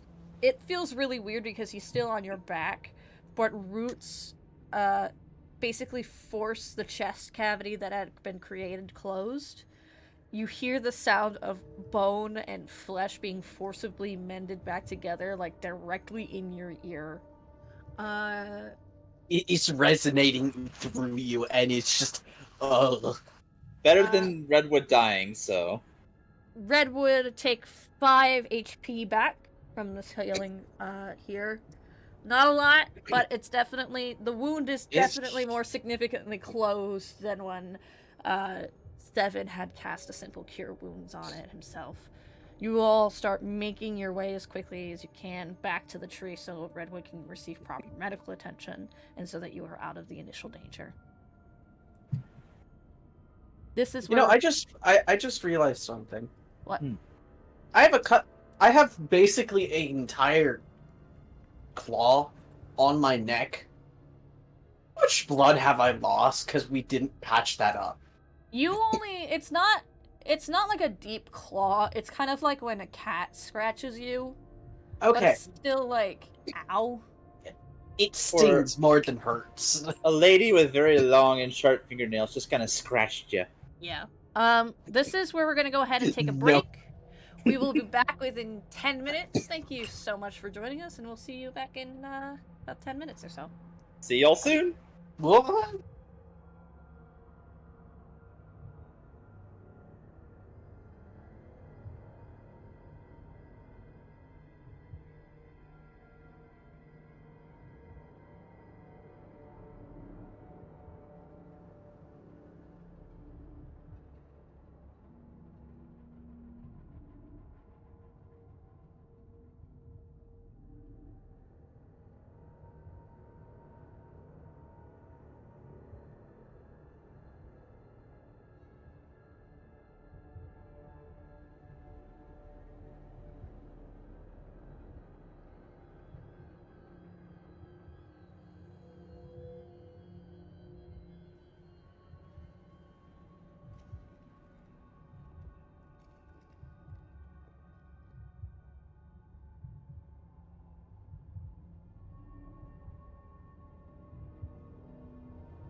Watch my bones crack. And we are back. How dare! How dare! I need to walk the dog. Wowie rad! You're good, bud. We return. Bellico Trevaux. Haven Tree. Dying slowly every day. You are now within the presence of safety. You are all varying levels of exhausted. Rain begins to fall heavily within the forest. As like a poor attempt of washing away what you would all just experienced, of what still rests within the forest itself. Thunder rumbles. A storm incoming heavy. No one is out on the walkways or the platforms that make up this elevated village. Inside to protect from the worst of the weather. We are within the family home of Redwood. Ian is just outside the bedroom door of Redwood's old room before he had left for his travels. So tiny. His mother, that isn't the chiefess, paces back and forth within the main living area. A hearth in the very center roars with a warm fire. You all had received medical attention. Redwood slipping in and out of consciousness after the events that had played out to this point. Dizzle and Thevin, you have been patched up to the best of their abilities. There's a somber air. You found what you were looking for. You found the heart of the problem. But there's more to it than you expected, and it's stronger than you expected. It fought back. And as a result, you almost lost the lives of one of your companions.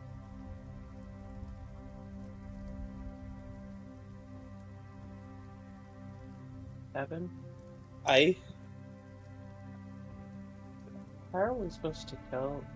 How are we supposed to end the heart when the strongest out of all of us almost dies? Devin kind of recline on where the closest it is to a couch in this world as of right now, and just kind of leans up.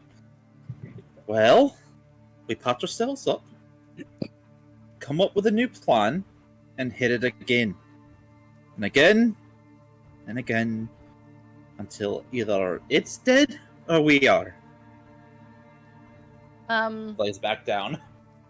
The older, the more warrior-looking one of the two women, who had finally introduced herself as Tyrael, Tyrael, Tyrael,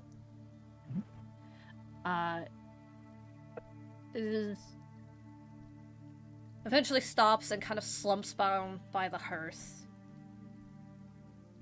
looking at I the would say this. fire. Chisel has his back to the hearth, basically resting his back against the hearth.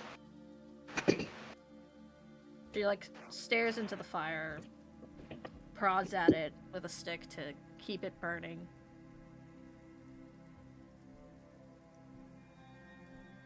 Redwood, you come to in your room. You feel as if you've been repeatedly punched in the chest. Sorry. one of now many scars has joined your collection. Gotta find this.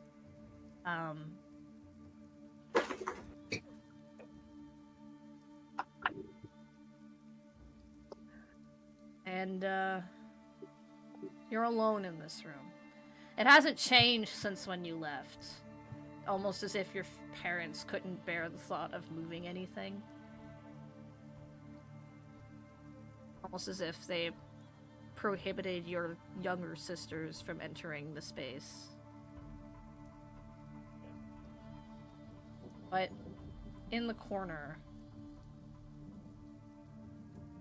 you see Ithis. She's not...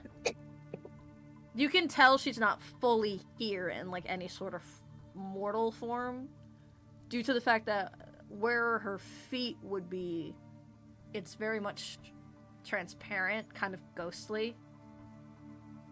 But it's very clear that she has taken some sort of visage to be here with you in this moment. Specifically her wolf visage.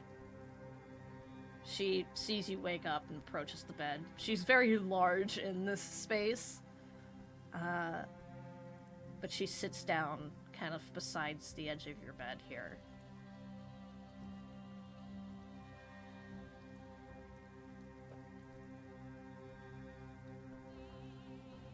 I have to tell the others. They don't know that I never said what was on the walls. I have to tell them. You need rest first. Has there ever been time for us to rest? If this just kind of rests her large head on your lap. It's not on your chest, on your lap.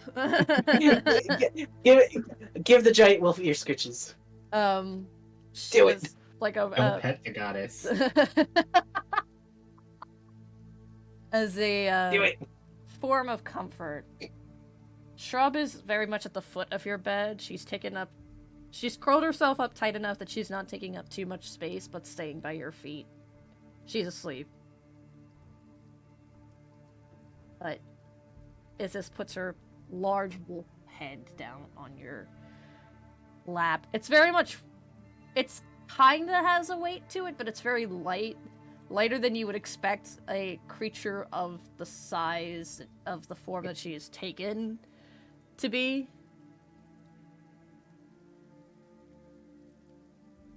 You encountered him, didn't you? You went in. We need answers. It's the only thing that keeps us moving.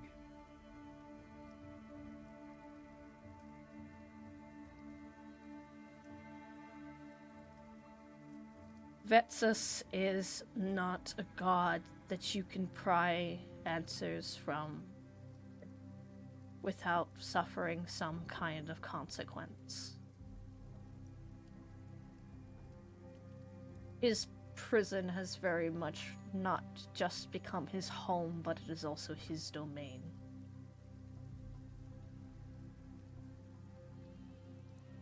I got what I needed. You have names.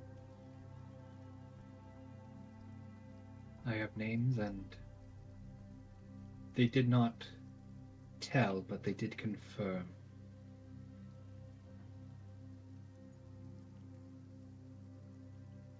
How do we Sacrifice. keep people alive? You found the heart of the problem. You found its pulse. You cannot go in with just your trio and expect the results that you desire. You can't.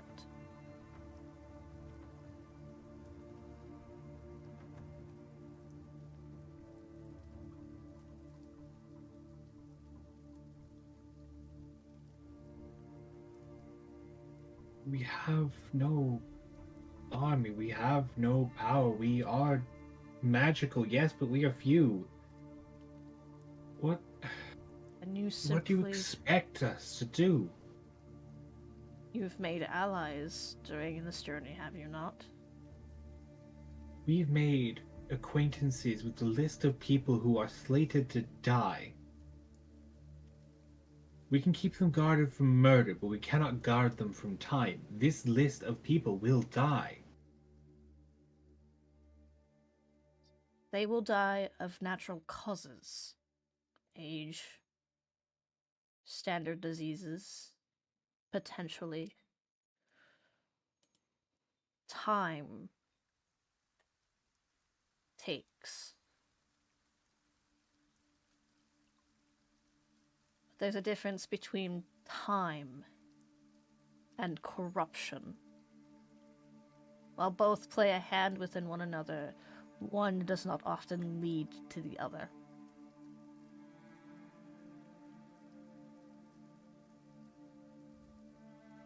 You have staved off the worst of the locks breaking.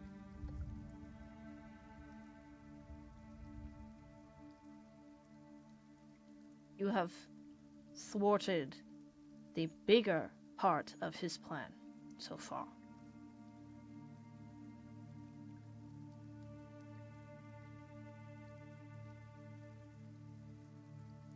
I have been looking into this. While you all were out learning and gathering more answers to your questions, I did my research. I answered my own riddles. It wasn't that he needed them dead. On his side. They needed their souls corrupted. And then delivered to the heart, which you had prevented by being there.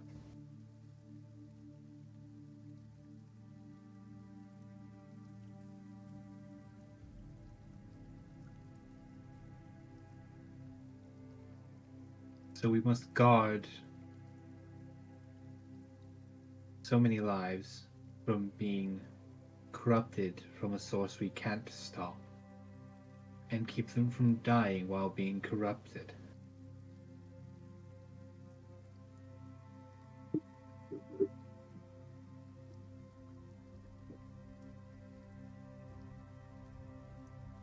It is not as simple as gathering the people in a room and removing the paint from their eyes every morning. The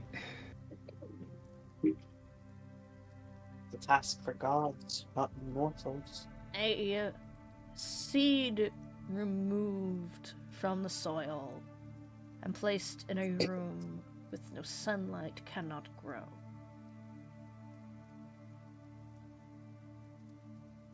The buttons.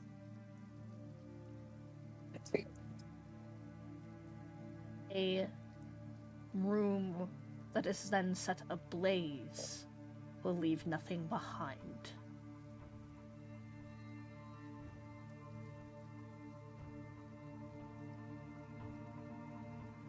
Are you saying to kill the people on this list? Oh, what kind of interpretation is that? Well, we can't have... Well, you can't plant the seed in the dirt if the dirt is all burnt. That's...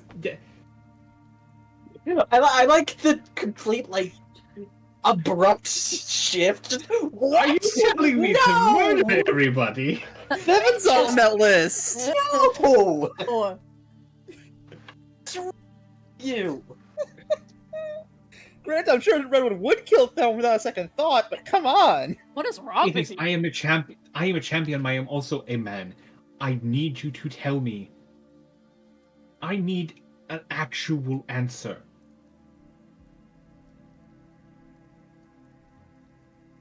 If you do not know, tell me you do not know, but do not give me these cryptic riddles that lead me for another 3 months and having me watch people struggle and murder and corrupt.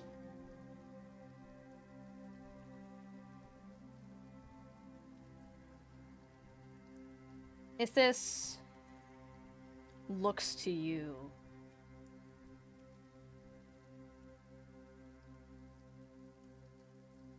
sighs and says,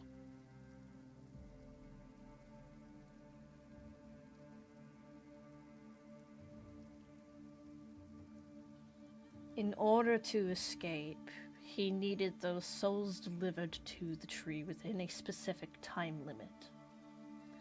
A time limit that has already long since passed.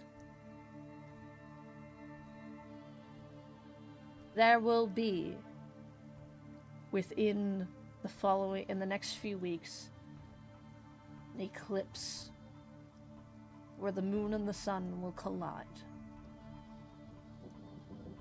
That is when the heart will be at its weakest.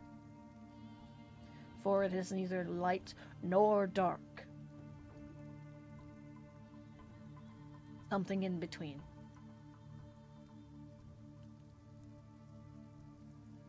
The sky will become red. The barrier between life and death will have thinned. You will have allies when that time comes.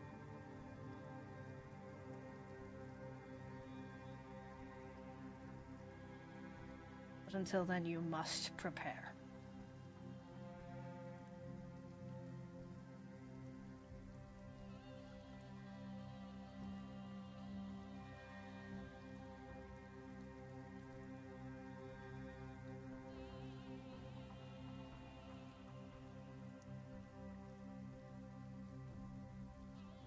The names in the stone.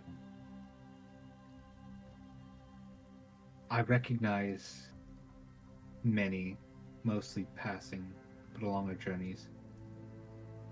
There's one we didn't meet. Who is Ranla?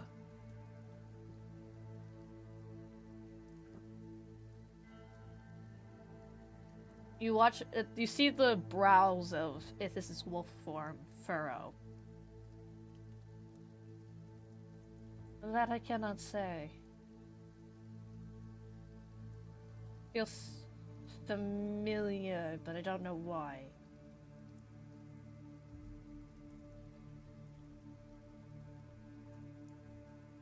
I guess we've got our time to research.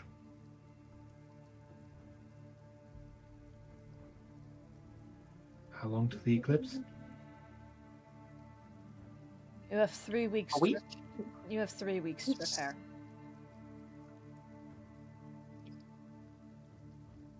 I guess we watch around the heart, make sure there's not another person willingly or unwillingly being brought to it.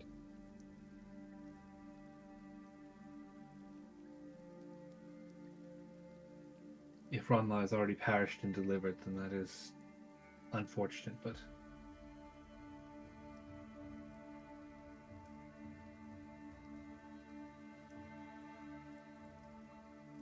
well, let's hope it's not the biggest key. You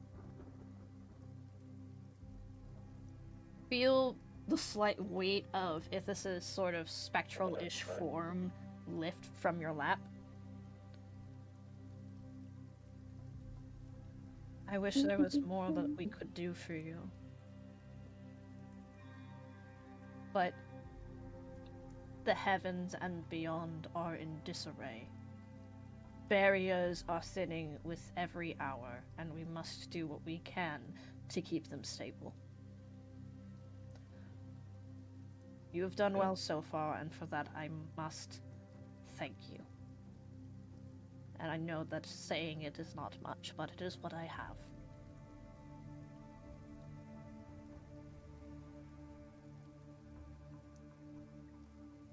Well, I guess it's our job to keep the human side intact.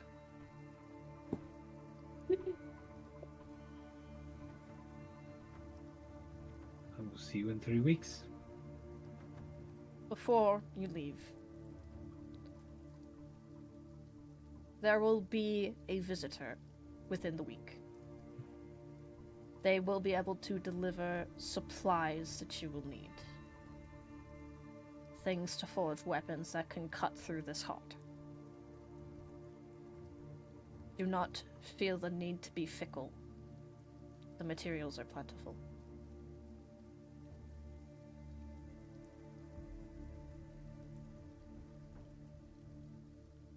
Well then. I better go tell my friends that they're on a chopping block. You stand, and when you stand up from the Whoa. bed and pass through Ithis, her form disappears. Ooh. Legs asleep. Alright. Pins and needles. Shrub feels your body shift up off the bed, and she peeks her head up, kind of gives you like a really like bleary post-sleep blink, and goes, "Boss, you okay?" Fine. You just missed this. Oh. Well, You take your nap. okay. And she goes back to sleep. He's gonna be like, "Well, what did she say?" You go back to sleep. Okay. You are still muted, Brian. I bet all my money that Shrub will not remember that conversation. Most likely. She's Redwood is the sleepy. brains of the operation. Girly Pop needs a nap. What can I say? She needs her beauty rest. Is that Needs- a boss bitch? You can't have the reputation of not missing if you don't get your sleep. You can't hold that title. Except for Shrub does miss. It's just she hits something else than what she's intended. So exactly. What are you talking about, Brian? Shrub This is don't heresy. Shrub Shrub don't miss. Shrub don't miss. I will be making that into a shirt, by the way, soon enough. Oh, stickers. Stickers? Both. Stickers. Both stickers. A mug. Oh god, this is where the merch begins. A If all full my- franchise of just Shrub quotes. Before even the logo gets out on the web, it's just straight up a fox with "She don't miss." You don't miss. Oh, she mimics the Firefox pose. I would That could be can do that. copyright. I would if that Nah. wasn't copyrighted or something like that. It'd be fine. Just make it unique enough. It's just a pose and a fox. They don't own the That's rights on to fire. foxes. Anyways. Redwood, You forget, this was my job at one point. Redwood, you leave your old bedroom. And Ayan is posted up outside your door.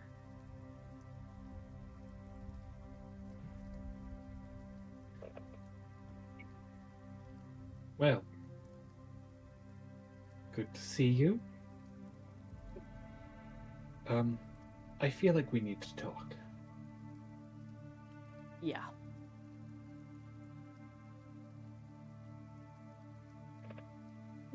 Come with me. Thevin's also involved in this. Gets up. Wait. Up we go. Sorry for my harshness when you arrived. That's all he says about it as he goes to the hearth.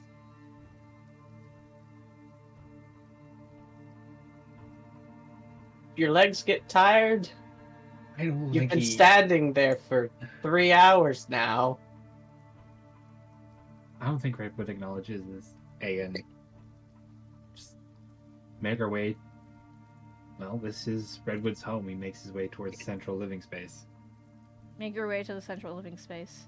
As soon as you arrive within the central living space, your mother, your other mother, Amelia, Mom or mother? Amelia arrives. So you said both names. Is Tyrael the chief? Tyrael is the more warrior advisor of your mother. Amelia is the chiefess. Okay.